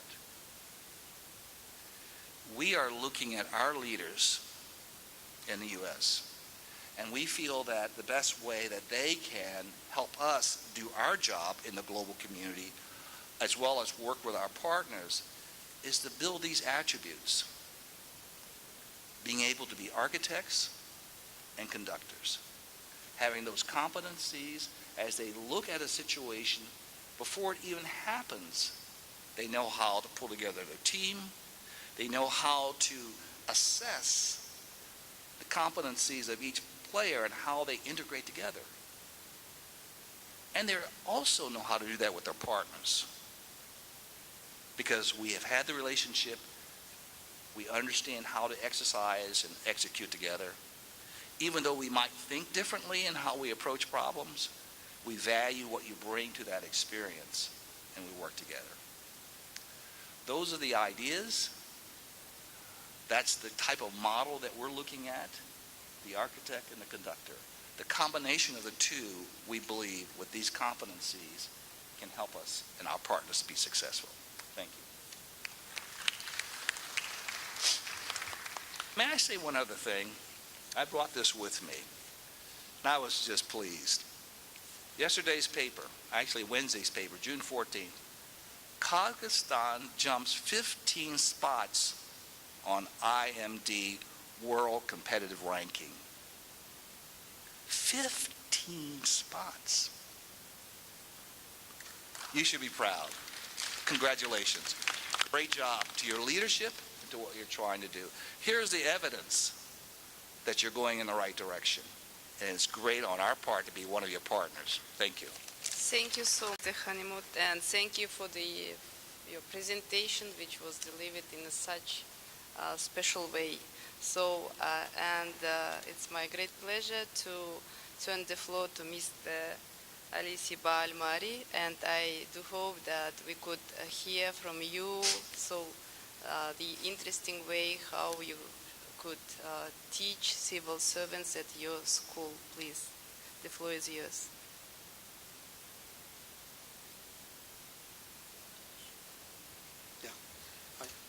Firstly, I want to thank the organizer for inviting me for this interesting panels to discuss with you and with this important topic about the change nowadays what we are living in and the opportunities and how that's affecting the future's leaders and how we can work with these challenges and toward these opportunities. The topic is really important. Nowadays we are living in really changing world. That change is faster than what we think is. Really fast. What we are thinking about how fast is the change is becoming faster and faster. That change is leading by the technology change, as my previous my colleague in the panel discussed many things about the technology change and saving the time for me. I think it's in some similar directions what I'm gonna say in this speech. So the technology is leading the change in the world, and it's leading the economics change, government change, even the social change is all led by the change and the rapid change in the technology, and that's becoming faster and faster. Example, my colleague mentioned many examples with the main trend in the technology which impacts a lot of things in our life, like 3D printings. He described it exactly. What is the change is gonna be driven by 3D printings. The self-driving cars taking a lot of jobs from the peoples. Drone now, the drone is going on, and a lot of service now driven by the drone. Self-driving car, artificial intelligence again is a revolution, and in manufacturing, and how is many jobs is converted to the robot that is taking the part of the people, of the human. So that change really creates a lot of opportunity, and at the same time is a challenge. For example, the challenge of the 3D printing. Now we have seen that the gun is printed 3D. The drone is used to kill the peoples and to carry bombs and that.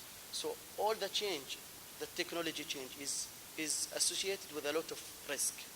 We can also mention the currency, the technology currency, which is the blockchain, which is the change, what is gonna driven behind that change. So this changing the technology, really changing our world.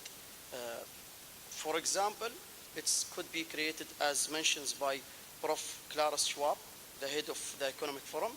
He said that it's the fourth evaluations. So the fourth evolution is coming. So that fourth evolution is really evolution in the technology, which generate really a lot of change. So how we can deal with that change, how we can go forward, how we can really understand what is going on. I'm going to talk about that one from the government perspective, what the government should do in that change, especially with the technology and what's going on. As a result, I will give also example from United Arab Emirates governments, and from that example we can understand where exactly the government should focus on the future with this changing world and with the technology. As a result, from many research from the Economic Forum, the Davos, who's focusing on the government and with the future governments, and also in Dubai we have the government summit, which is running yearly. It's focused on the future of the governments. Now the government summit running from 5 years, lot of research. It's a big summit. From that one, we came to the new shape of governments, and the change in the government happened last year in 2016 in United Arab, and we call it the future governments. Why we call it the future governments? Because of the certain elements in this new shape of the governments, and the focus and the new focus on the government. I'm going to talk about some of the main new ideas or new elements of the future governments. The first things is flexibility and adapting the change. The government has to be flexible. I think it's mentioned from the previous panels. Now, even the expectation from the citizens, they are seeing that the government is facing a difficulty to change. So you should have the flexible government that really can adapt the change. And if we are talking about the opportunity is for the one who can run to take the opportunity. If you cannot run, if you cannot move, if you're still with a structure of the government that cannot change and cannot process the decisions is really low. So how you can move? How you can move? So you should focus on flexibility and how you can make the decisions quickly. Second thing is foresighting the future. Government should focus on the future trend, as I mentioned. What's going to happen with this impact of the technology, and focus exactly on that. In UAE, we have the Future Accelerator, which is the Future Accelerator, which is bringing the private sectors and governments to work in the same place, which is focusing on the new trend. That's the 3D printing and even the flight without a pilot. So, for example, we have a project now from in these accelerators. One of the project is the Transport Authority working with Uber on the project of the fly taxi. So the flying taxi is working between the government and the private sector in the same place. Other things is the Hyperloop. Hyperloop is a new technology of the train, and it's also a project in the government, in the accelerators, working between the government and the private sector, how we can share that new evolution of the technology. So as a government, you have to be on the head of the change. You have to work with all partners rather than just standing behind and struggling to adapt the change what is happening. So that's the second. Public-private partnerships, the UK is a great example, and other governments for going to partner with the private sectors, and the future government should go with the partnering to private or with the private sector and continue that road. Technology and innovations. Innovation is very important, as you know, with any government. We have just our Prime Minister, Sheikh Mohammed bin Rashid, write an article called Government Between Innovate or Designate. So for government, and he mentioned that government is similar to the private sector of big companies, like the stores, what is happening in Kodak and other stores, Nokia and others. So if you cannot adapt the change, you will be irrelevant. Even the government is not just the private sector. So we have to understand that the government should work on the innovations and be ahead of innovations. Expectations from the citizen. We know that the expectation is rising high and high from the citizen, from all the leaders, even in the government. So how we can adapt that? We know that in the organization we call that we have to stretch the targets, stretching the target for any organizations. So how we can stretch the target of the governments? We came across the idea of the happiness. So rather than working on bringing the goods for the citizen, let's focus higher the bar a little bit and go for the happiness. And we have the Ministry of the Happiness, and we have also focusing on the youth. We have the new governments, the Ministry of Youth. So to focus on the new generations, what their expectations, how you can come up with these expectations. So this is just some idea about the future governments, how the future governments could work to adapt, to take the opportunities. And in doing so, we have some example in taking the opportunity in the governments. For example, we can mention, just to go faster, Dubai as a capital of the Islamic economy. We know that Islamic economy is really a future and have a lot of opportunity. We started a little bit later than London. It started before us. Malaysia is starting before us. We have started a little bit late in 2013, but we know that we have the capability to be fast. So we have to be fast, and we have to be the first to take the opportunity. So this is how you can move fast. Even the people, the competition in the globe. So you have to move fast. Dubai plan as smart cities started in 2014 with a target to be the smartest city in the world. This is one of the plan and one of the ideas how the government is taking the opportunities. This is just the example. From that one, I want to just summarize some thought from from my speech. So government should be flexible by being ahead of the change rather than adapting the change. To be the creative for the change. So to design the future, the government has to work to design the future for the citizen, to open the opportunity for others. So this is the work of governments, to be on the head of the change, working with the main driver for the change. For example, the main companies like Google, like Apple's, like Microsoft. So as a government, you have to work with these companies. These companies creating the change. So you have to work with them. You have to be on the head of the change, open the opportunity for the citizen, and focusing on the happiness.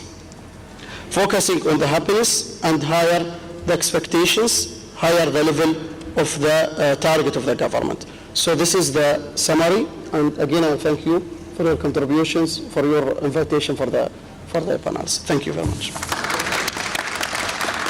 Thank you, Mr. Almari. So the next speaker is Mr. Jayant Prasad, Director of the Institute for Defense Studies and Analysis. So the floor is yours because your topic is also special. So it would be interesting to hear from you. I feel really privileged to be a part of the Astana Economic Forum. Kazakhstan is no doubt a young country, just a quarter century old, but one of the most dynamic ones, not just regionally but globally. It's progressive and pluralist in its outlook. It is at the center of the world in many ways, and there are legends in Kazakhstan that talk about it, but certainly it's a fulcrum of Eurasia. It is engaged in promoting cooperation and connectivity. It does it regionally, continentally, and globally. And as we just learned in the morning session from Kishore Mehbubani, who heads the Lee Kuan Yew School of Public Policy, that Eurasia is going to be the new center of gravity of the world economy. SCO's enlargement in Astana last week is a significant event because with the inclusion of two of the largest states of South Asia, it has opened an opportunity for SCO, besides building an east-west connectivity, also to build an axis of north-south connectivity, which can create a better balanced Eurasia. In this session, we have a more narrow focus. We are focusing on how to change management standards to meet global challenges of leadership. And what are the core challenges that we face today? First, we have to look at that briefly before coming up with some solutions. And the core challenges are very obvious from the first session. I think I tried to distill what was said. I'm not going to name speakers. The first is to find a way to achieve the sustainable development goals for which the end point is 2030, and that's just 13 years away. To seek stability, social progress, and sustainability, in short. The second is to cope with cataclysmic change, which has had disruptive consequences, not just in how society is organized, but how geopolitics plays out in the world.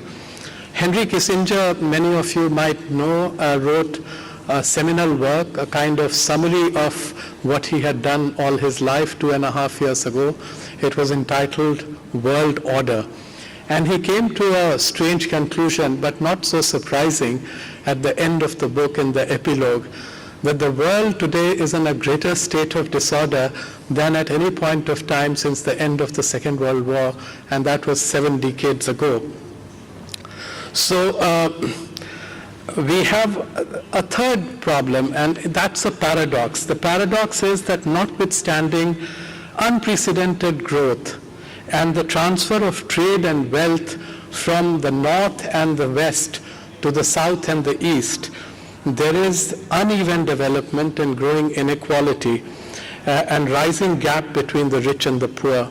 It affects not just developing countries, but the highly industrialized ones as well. And you see the consequences in the kind of electoral verdict that have come in significant states. So automation and artificial intelligence, we just heard, including robotics, might accentuate these trends. And the danger is that we might be going into an era not of employment neutral growth, but actually employment negative growth. But technology also offers tremendous opportunities for management of change and for public services. They can dramatically impact on the manner in which public services are reached to the people. Whether it is a simple case of renewing a driving license, which I did last week, or payment and collection of taxes, I think automation has led to a major move, which is positive. We in India have experimented in the last 2 years in a very interesting innovation, and it's called JAM. It is the Jan Dhan Yojana. You see, most of India lives in villages, and villages don't have banking services. Over 50% of our population is still agrarian-based. And so the government led a drive forcing public and private sector banks to open accounts, and these are called zero balance accounts. First, people didn't understand what government was doing, but there was a massive drive, and millions of Indians were enrolled in the Jan Dhan scheme. Government put in some money, very modest amount of money, part of which went for accident insurance. So everybody got insured with their bank account. And then government worked on a unique identification scheme so all Indians now, I think out of 1.3 billion Indians, 1.1 billion have a unique identity. Now we have a large segment of our population which is poor. We have a third of our population that doesn't have access to commercially available energy, and we have about a fifth that live below the poverty line. We are making faster progress than any other major economy, but we have severe domestic challenges to address. So what we tried to do was we have a subsidy scheme for those who are disenfranchised and those who are not part of the market economy.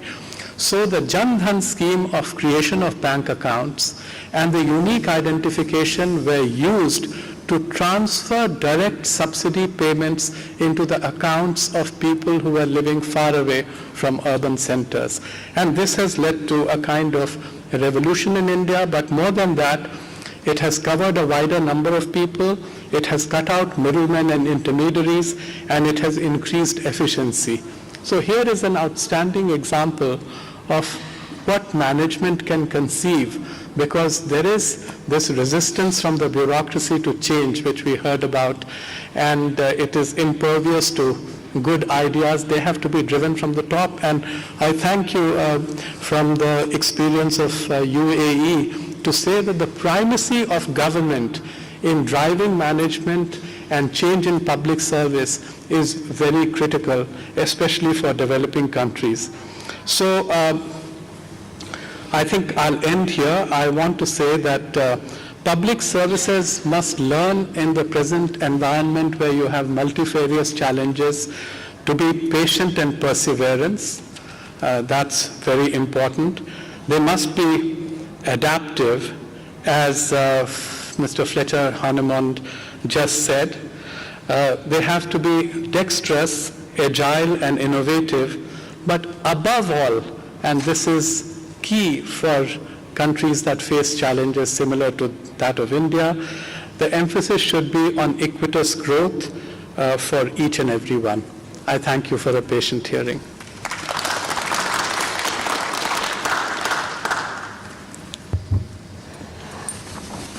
So I'd like to turn the floor to Mr.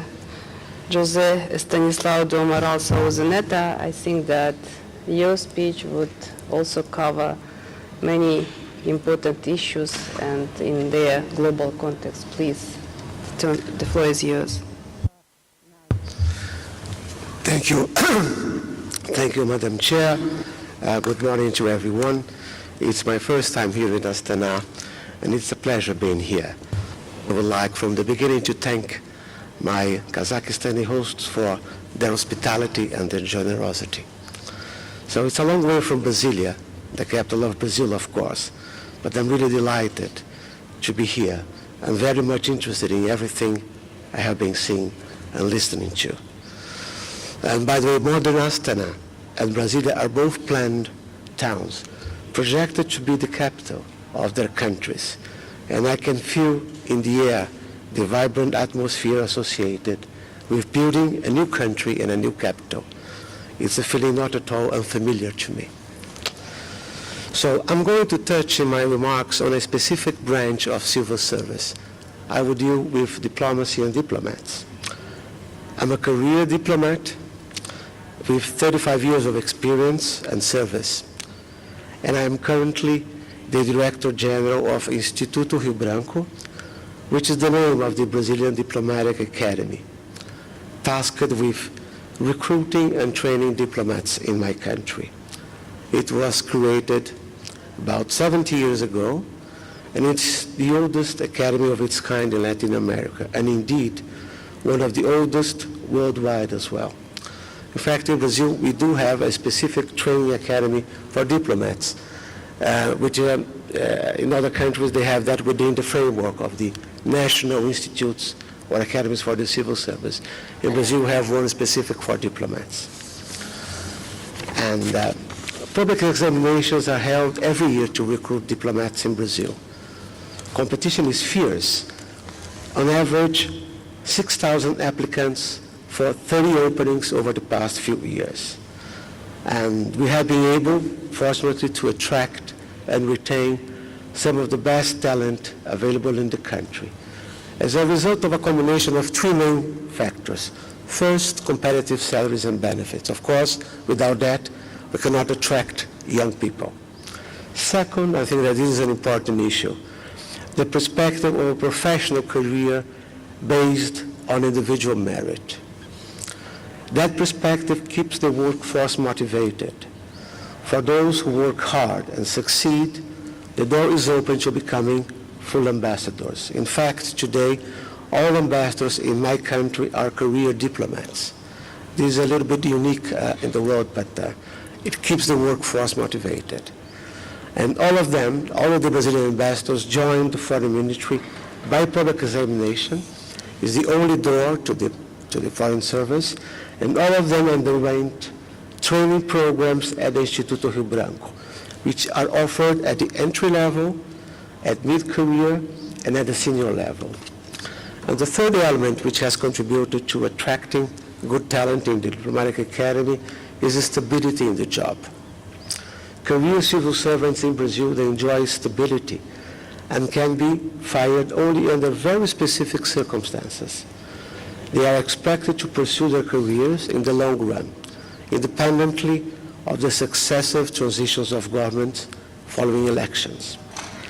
Diplomacy is, in a nutshell, a traditional and respected career in my country, and this has certainly to do with the major role played by diplomats in our history. Again, this is unique to my country. And let me take only one example, territory. Brazil is the 5th largest country in the world, not as a result of wars, or of conflict, or of military invasion. National territory has been built piece by piece, as borders with 10 neighbors. All of those borders have been settled peacefully. None of them has been legally contested since they were negotiated more than 100 years ago. Leaving my country aside now for a while, let me turn to the broader issue of the knowledge required of diplomats today, at least from our perspective. And my first assumption is that the need for diplomacy and diplomats is stronger today than it was in the recent past, as from whatever angle we look at the state of the world today, it seems less stable and more uncertain, less predictable and more vulnerable to both man-made and natural disasters. That situation is compounded by an undeniable mood of fear that is prevailing in several parts of the world. Fear has become a key component in the dynamics of political life in several countries, particularly in Western democracies. Fear of terror, fear of the speed of change, fear of not keeping one's employment, fear of losing ground to others, fear of eventually losing control of the routine and normality in one's life. Fearful people are taking smaller defensive identities, Catalan, Scottish, Kurdish, Shia, Sunni, etc. Briefly, the world's fragmenting. Nation of mankind and of common goods is becoming rarer. Diplomats are, or at least should be naturally, the keepers of the flame of internationalism and of a global order that is being disrupted, as in the diagnosis of Henry Kissinger. It's a very important book to read for diplomats. Assuming then that diplomats, and particularly professional diplomats, are part of the solution to the current state of play in global affairs, the question that emerges is the following one. What is the kind of profile that professional diplomats should have today? And I would like to use the words of Robert Kaplan, which is one of the most widely respected analysts of global issues today. He has, in fact, written extensively on Eurasia and on Central Asia. And he says, and I quote from him, "The more the 21st century geopolitics becomes fraught with both internal rebellions and regional clashes, the more the area expertise will be necessary inside the foreign ministries, demanding individuals with a 19th century sense of the world, people who think in terms of geography, local tradition and languages, and indigenous cultures." Going back to basics for a diplomat, that's what he says. And I tend to subscribe to that view. Knowledge of both foreign languages and of history, especially history of a specific region or period, are indispensable tools for the professional diplomat. Of course, I'm here referring to knowledge, not to the skills or to the attitudes. I'm referring to the backbone of what is required from a diplomat, of the knowledge which is acquired through a successive accumulation of layers and study over a whole lifetime. Learning and speaking foreign language is not simply a technical matter. It's not like having a built-in Google translator in one's head. It goes much beyond that. It's a way of reaching out to the other, to those who are not members of the tribe. It must be an act of cultural generosity, of recognition that there is a variety of ways of expressing oneself. A diplomat without a good command of foreign languages is an incomplete professional, unable to fulfill her or his duties. History, now history. Dealing with the past is admittedly a tricky affair. To be sure, history is not the same as memory. Memory is emotion, history is scholarly knowledge. Conflicting memories, conflicting recollections of narratives of past events may lead to war. Often they do. The past is subject to manipulation. And the higher the level of ignorance of history, the higher the risk of such manipulation. Only through a balanced, a learned view of the past will we be able not only to avoid victimhood, for example, but also be prepared to embrace divergent national narratives as plausible and true, to choose decency and look forward to a common future. Then and only then, liberated from the dangers of a past seen as divisive, can long-term planning have real meaning and impact in our daily lives. So, in concluding, my message here, and especially to my Kazakhstani hosts, is quite simple. Professional diplomacy is a valuable resource for a relatively young nation. It has been of immense value to my country. Do not hesitate in incorporating a professional diplomacy into your strategy for managing long-term opportunities. I will have a meeting tomorrow with the head of the Diplomatic Academy here, and we hope to establish some common programs. But I will end here. Thank you. Thank you so much, Mr. Netta. I do hope that we will continue our cooperation with the Diplomacy Institute at the Academy. So thank you again for your presentation. So a modern manager is a leader who is not afraid of admitting his own mistakes and being responsible for them. And it's necessary to support and learn from those who have such an experience, and the next floor is given to Mr. Anir Choudhury. Please. Leveraging innovation to build a country that is going to create the leapfrogging aspects for the underserved and create the economic and social transformation that we really need. And we're trying to embed an innovation DNA within the civil service to do that. I'll talk about 4 specific things that we're doing in civil service.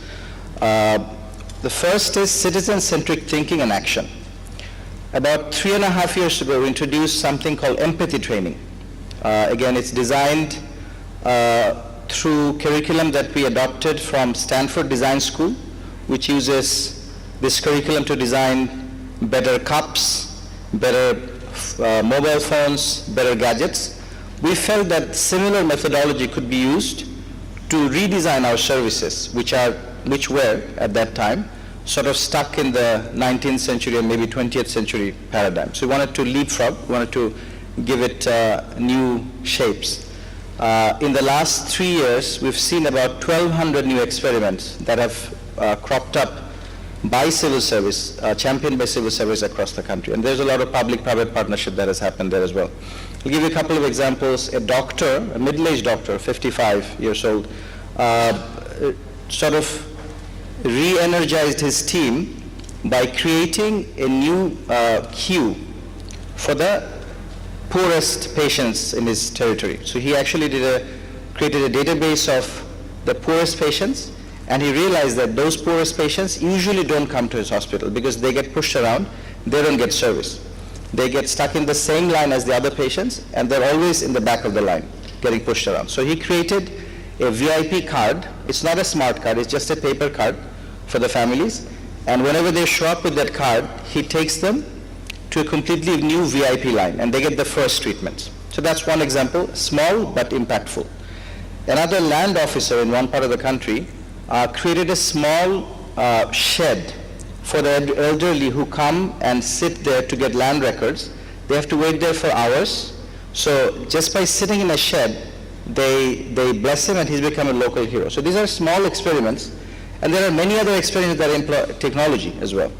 So many of the land officers have created technology to deliver land records online. And many of these technologies are now amassed together to create a large platform for the entire country. We're using social media for citizens' grievance redressal. So about 6 of our 64 district administrators, about 3 years ago, found out that Facebook was a really good way to reach the citizens. So they introduced a public-facing Facebook page in their respective administration, and citizens started posting pictures of doctor absenteeism, of roads not being repaired on time, things like that, and the administration actually started responding very quickly. So this phenomena was then institutionalized by the Cabinet Office to expand this to all 64 districts. So now there is a healthy competition across these 64 district administrations to do the best citizen service through Facebook. The second thing I'll talk about is the whole of government approach to problem solving. The government thinks in silos because it's convenient for it to do so. Right? The agriculture department, education department, police, youth department, so on and so forth. But the citizens don't think in silos. Citizens have needs that can cut across many agencies, and the citizens don't really care. They need the service on time, at a low cost, and very quickly. And preferably without going too far. So this paradigm shift really has prompted us to develop about 5,000 one-stop shops across the country, which we call digital centers. So they're digitally enabled, hosted in government offices, but are run by entrepreneurs. This model met with significant resistance when we introduced it about 7-8 years ago from the civil service, because they did not want to, did not want to become digitally enabled. 2, they did not want to introduce entrepreneurship or entrepreneurs in their offices. We had to do a lot of negotiation over a period of 2 to 3 years, and it was then launched across the country in 2010. These centers, these 5,000 centers now serve about 5 to 6 million people every month with about 100 plus services. 60% of these services come from the private sector, such as banking, insurance, IT training, and 40% come from the public sector, such as birth registration, passports, and many other services. So this is an example of public-private partnership done at the micro level, creating huge leapfrogging for the underserved citizens. A national portal, which we learned from many other countries like the UK, Singapore, Estonia, that bringing all government information and as many services as possible under one virtual one-stop service center, one-stop service portal, is advantageous to the citizens. So we worked for about 3 years. 70,000 civil servants worked on this to build a mega portal, which we consider to be one of the largest in the world, government portal. It brings in about 43,000 offices of the government under one virtual address, under one internet address. About 200 electronic services are there. Serves about, it gets about 60 million hits every month. So it's a very large infrastructure. And also the same concept of whole of government, because it has brought the entire government under one virtual umbrella. I'll move to the third point, which is creating incentives for innovation. So we had to do 2 things. One was to define what innovation meant. Innovation meant different things to different people. So if you ask 10 people in this room what innovation means, you'll probably get 10 different answers, because it means totally different thing. You see, somebody will say it's a scientific discovery, somebody will say it's a new, unusual way of doing things, somebody will say it's an improvement over something old. So we had to define innovation for the civil servants, and the way we defined it is with 3 simple characteristics, parameters, called TC, transportation cost, hidden costs such as rent seeking, which we don't emphasize too much, but it is there. So we calculate that. And the third parameter is visit. How many times does the person have to come to a government office to get that service? So the TCV has really changed the mindset of the civil servants, and that's what we call innovation within our. So there is a TCV guidebook. The civil servants follow that. There's an innovation fund that we have launched to support a lot of TCV experiments. And the second thing that we have done for the civil servants is that we have allowed failures.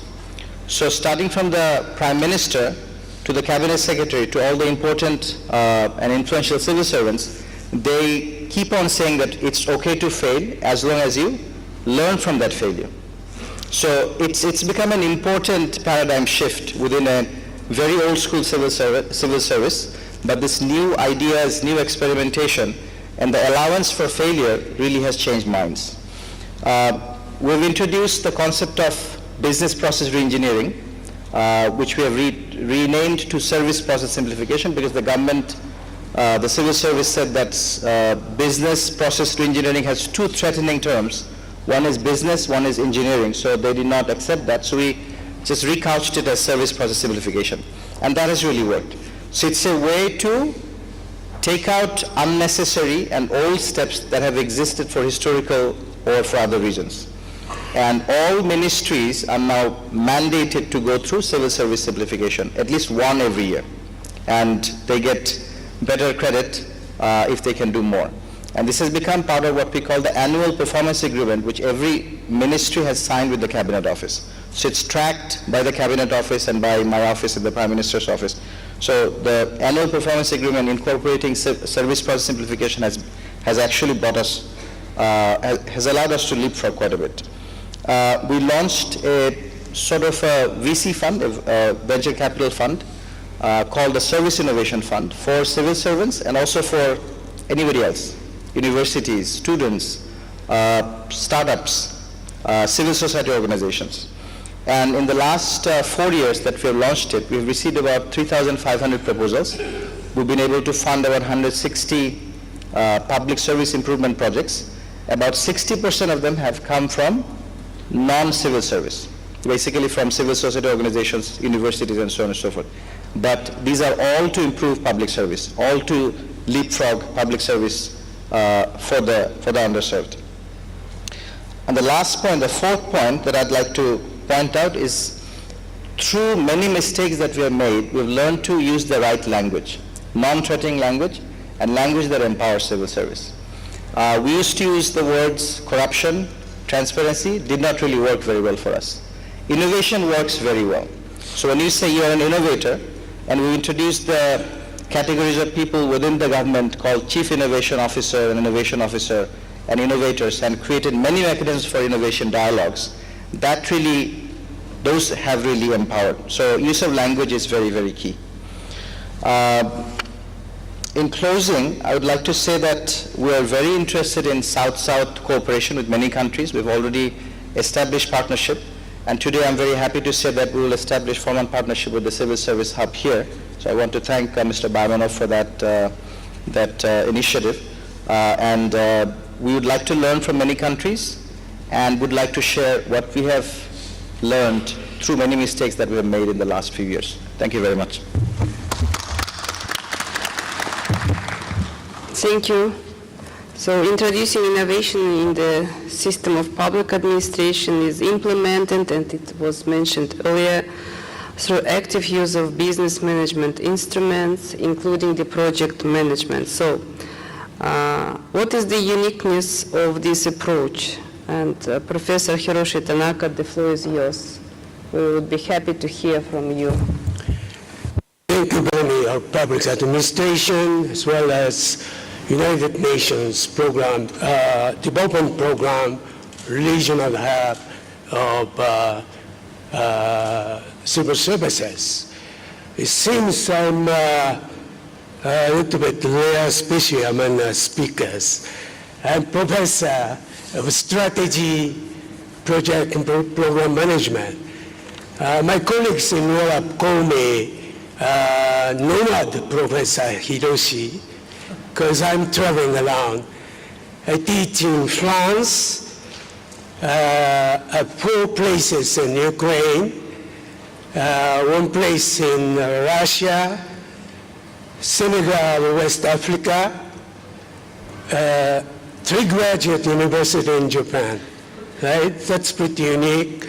And also, I had triple career so far. I spent 42 years as employee manager of JGC Corporation.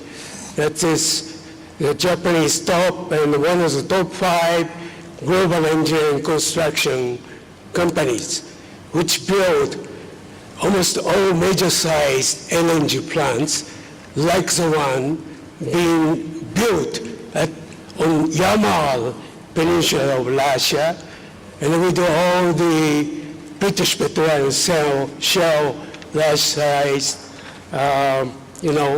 the processing plants, oil and gas processing plants. That's first part. Second part is I'm founder and president for the 13 years, totally unpaid. That's a volunteer job, right? During the last 3 years, I was chair of Global PM Forum, linking global as well as national PM associations.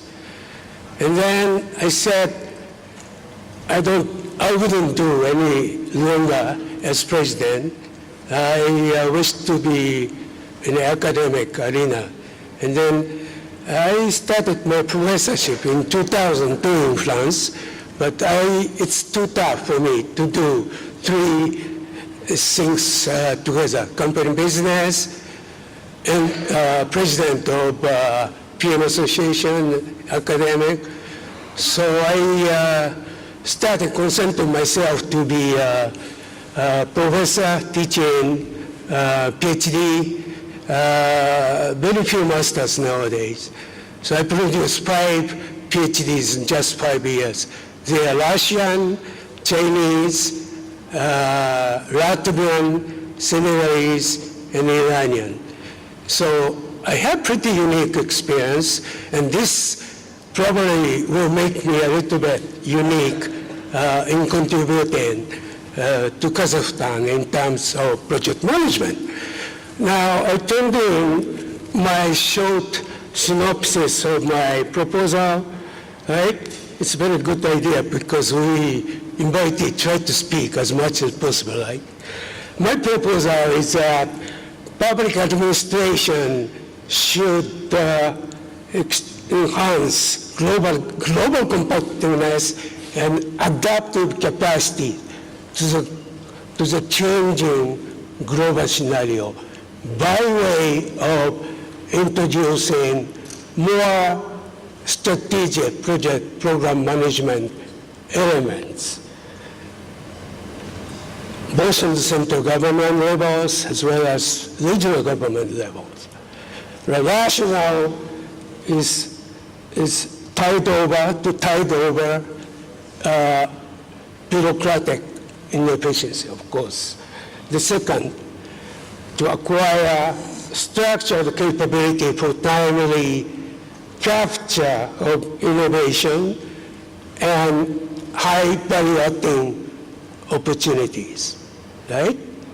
And third point is to ensure forced determination to timely and secure delivery of policies, state programs, and projects. Of course, I 100% agree with the statement that public administration is established discipline. Yes, it's okay. What I'm saying is that why don't we add a little bit, right? For instance, result orientation, timeline consciousness, optimum utilization of resources, that means optimization of how to deal with constraints, right? Transparency. All these are provided by most advanced project and program management frameworks. Of course, by doing this, we need strong institutional supports. Yesterday, I delivered 2.5-hour special lecture at the Academy of Public Administration with about 45 public servants, most of them young ones, and they are quite bright and so attentive to my lecture. A lot of questions coming up. Some of them are very good, some of them are very, immature. Like, tell me the criteria for doing the better project manager. I said, too lazy, leads listen to my lecture carefully, etc. Right? So look at some background. Economy changing. No, before that. PSD factors, political, economic, societal, technological, legal, and environmental factors that changing so rapidly. That affects the state business, projects and programs. We should know this. So success 10 years ago cannot be guaranteed now or tomorrow with the same enterprises, right? Second, are we aware of the fact that knowledge economy, service economy is growing so fast? What is the average of contribution of tertiary industry, that means service, in the global GDP average? 69%. This same number is 72% in Europe, Central Asia combined, 63% Kazakhstan, right? So economy is certainly moving strongly forward to knowledge economy and service economy. So we need basic manufacturing industry, right? It's okay, but it's too late if you stick to very, hard paradigm of economic growth. Also, the Global PM Association Project Management Institute in the US did estimate, together with World Bank and the US Global Census, how much of economy is related to project investment as well as projectized economies. The current estimate is about 50%. That means we cannot survive without project management expertise as well as project management mindset, right? Of course, PM, project management, has been addressed as the facilitated framework for making changes, say industry, government, civil society, right? It's true, it's still good, but we have to note that potential of the program project management is expanding vertically as well as horizontally, right? And so my colleagues and my students, as well as my colleagues, professors, did research by questioning project management success and project success equal. The result is correlation is pretty low, just 0.6. That means, and many researchers said there is no correlation of project management success, project success. That means there is a crack between good project delivery and the very well ill-defined strategy of the project or politically manipulated strategy of the project, right? And so modern strategic program management, project management stress that everybody, including government, should go upstream.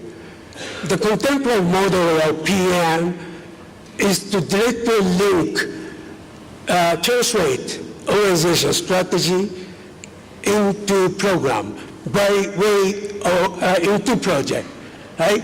To deliver the actual project, actual result by way of a program. That is a unit of translating organization strategy and actually pass it to project, which is the end line, front lines of delivering the result. And tell you the story about application PM. Ukraine has carried out 3 times major deployment of project management in the central government. I was involved with the second one.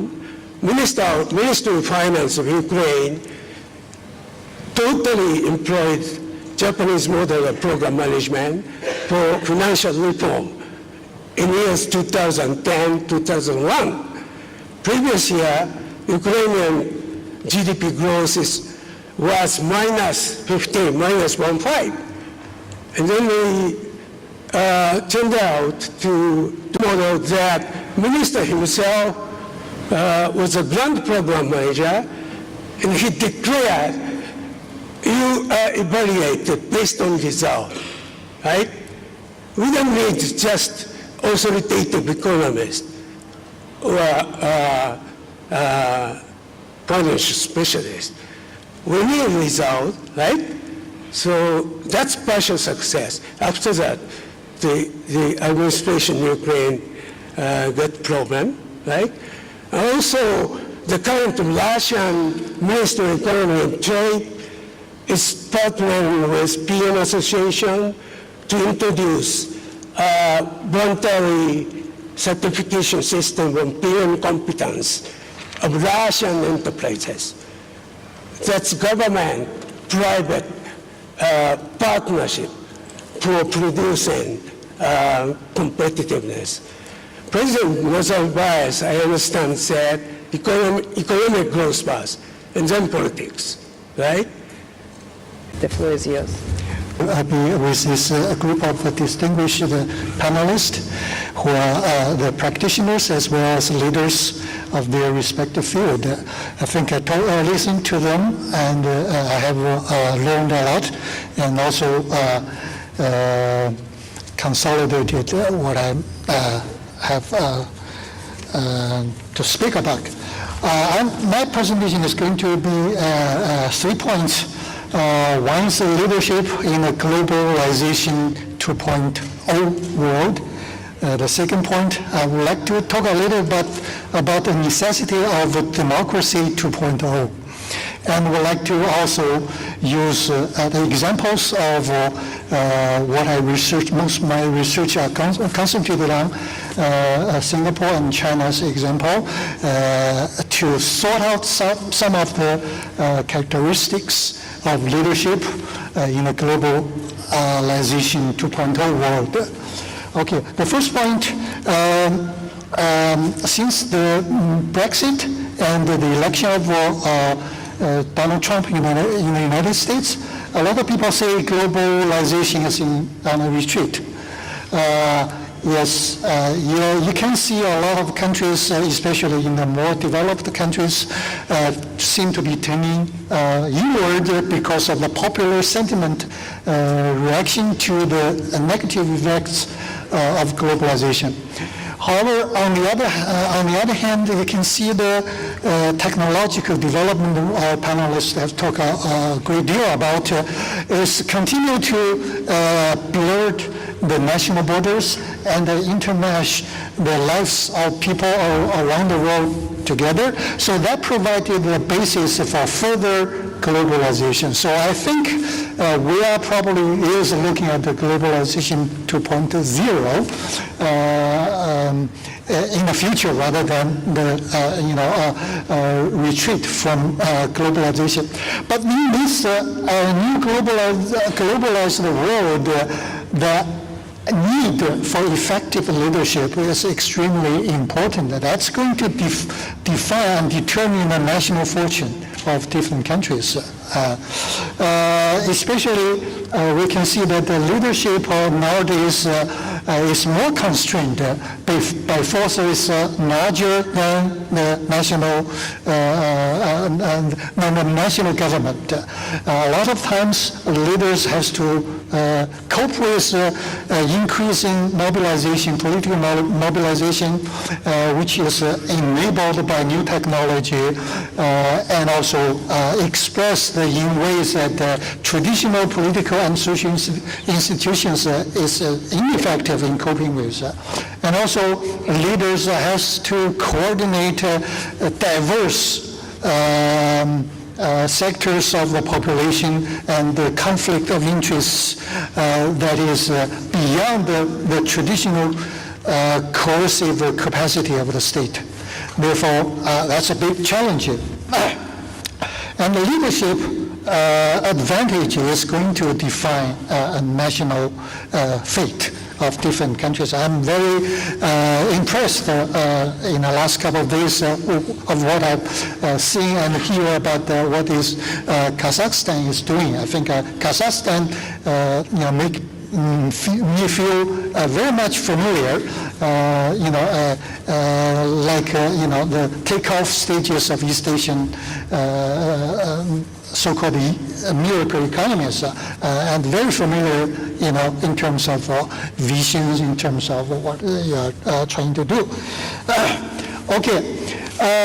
The second point about democratic deficit, democracy, I think, is a decisive step of modern world. When democracy comes into being, we are living in a modern world. Democracy, in principle, resolve the big question.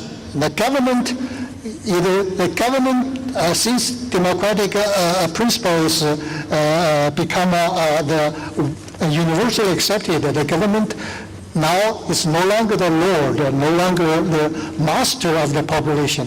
Instead, it is the servant of the people. That principle is very important in establishing a popular sovereignty around the world. That's firmly established. However, democracy as we know today, typically practiced, is experiencing some sort of a leadership deficit.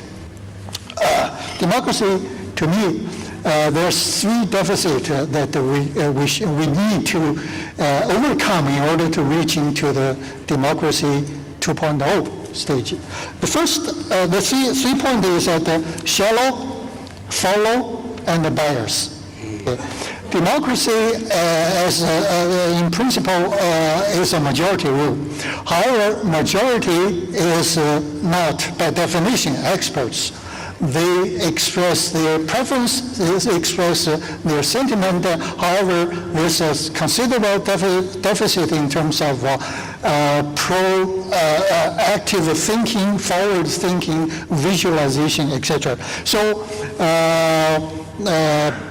popular sentiment often sway the political stage in many democracies, but as we have seen that often election after election is followed disappointment by disappointment because of the lack of depth in policy making, programming, etc. And also democracy tend to produce a follower instead of a leader. That's quite understandable. Leaders in traditional procedural democracy would like more votes, and the way to get more vote is to say things that more people like to listen. And the third deficit is bias. Democracy, especially since 2008 Wall Street meltdown, financial crisis, that showed us that democracy tend to be influenced. There is an unbalanced bias towards special interest groups, towards the influence of money. So these three deficit is the foundation that for what I'm trying to say that we need democracy 2.0. And in recent years, we see that the rise of strong leaders around the world in both democracy and non-democracy. They are often riding high on waves of popularism. We can see a lot around the world. And populist leaders, there's two things about this. One that it's an indicator of our times. our need, our heightened need for direction, for steering capacities.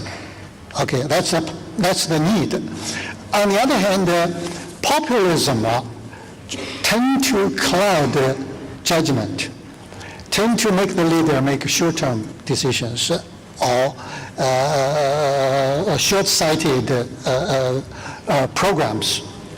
And also strongman leaders over a long time has a tendency to lose touch with reality, because strongman leaders surrounded by followers tend to lose touch with reality, with the people. That's a traditional pattern we have observed over the last 200 years. Okay, so what's the solution? What's the right combination for popular sovereignty and also good leadership, forward-looking,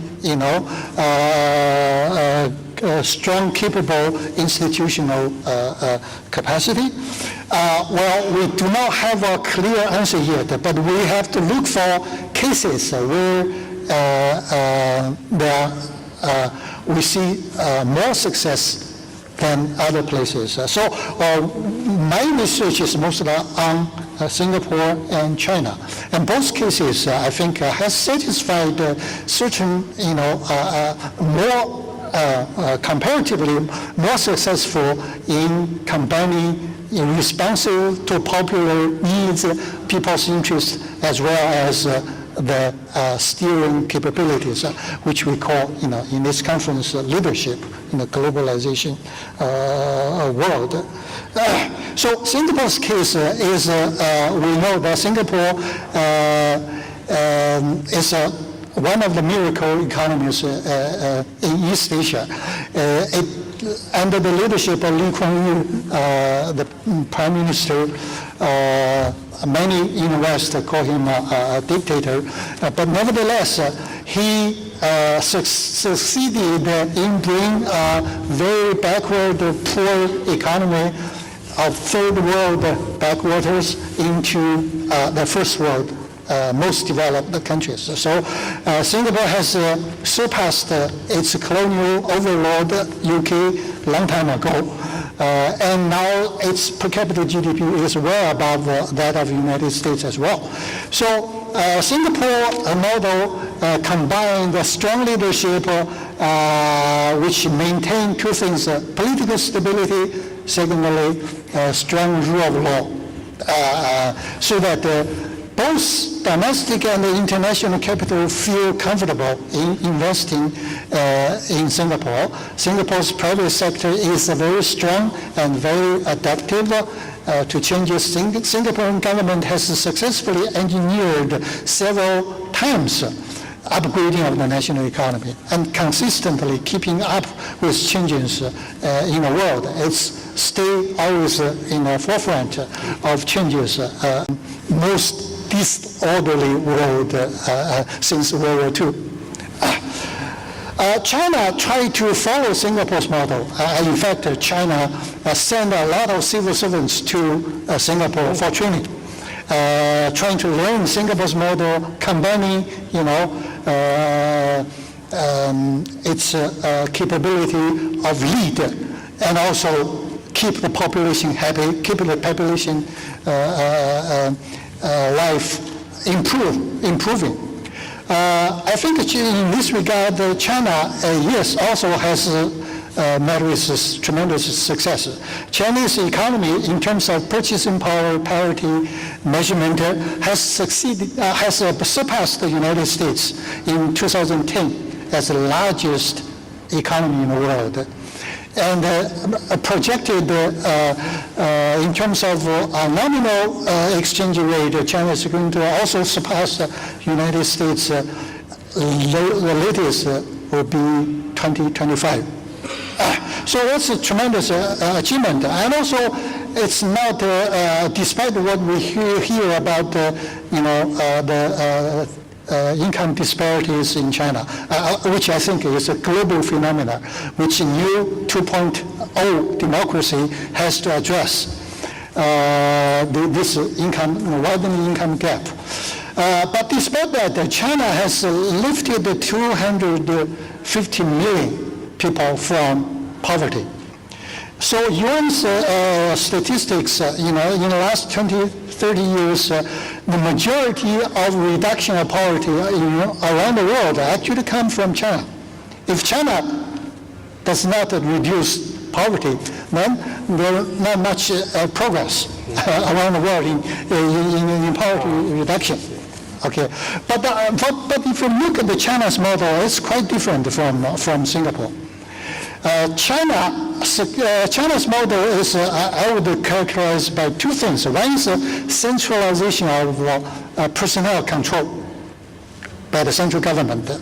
The second is decentralization of economic power among the localities. I like Singapore. Singapore really utilized the energy of private sector.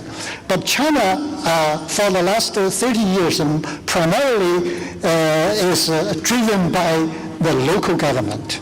So decentralization of economic power in the hand of local government, and central government set the criteria for local government to push for local economic prosperity and hold them responsible for if your economy is growing slow, lagging behind the other European regions, then the leaders of local government is going to be held accountable. So that really unleashed the tremendous energy from the local government. And also because China is a one-party rule, virtually all local leaders are members of the ruling party. And the ruling party play a very important role in coordinating national economic development.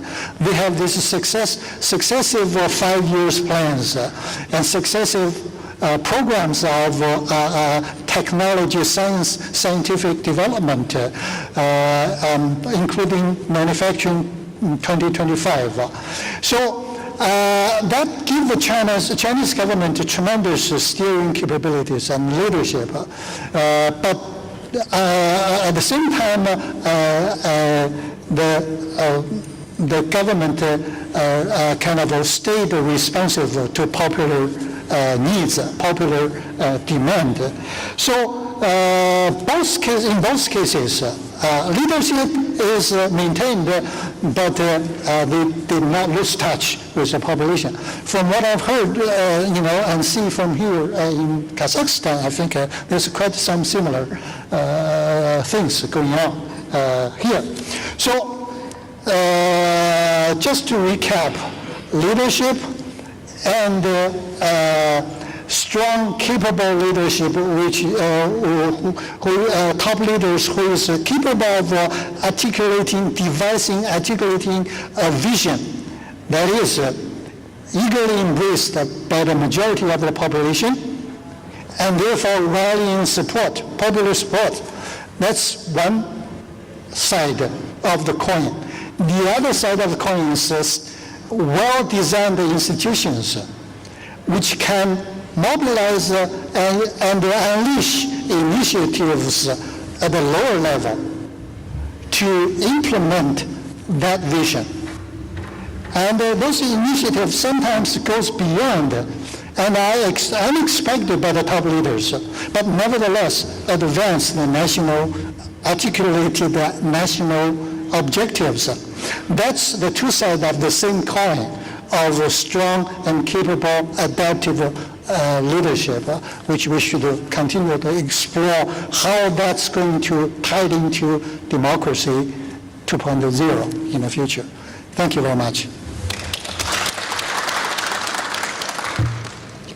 Thank you very much. So, dear ladies and gentlemen, the second session is coming to the end, and let me to thank all our distinguished speakers, both of the first and of the second sessions. So today I do hope that we have a lot of ideas and things, and this diversity would support us to combine our efforts for the better life, for the better world.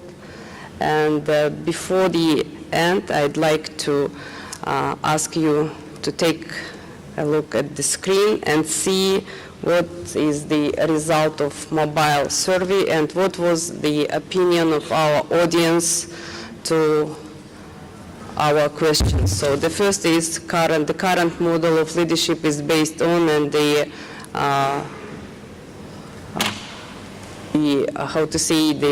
most of our audience answered that it's based on creation leaders that are able to take responsibility. And the second question was, please go to next slide. Please, the next one. So the main aspects of global leadership include, and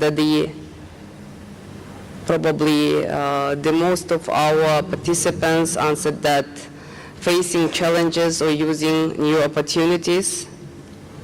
And if we will go to the next question, global competitiveness of any country is the improving and practical use of breakthrough technologies.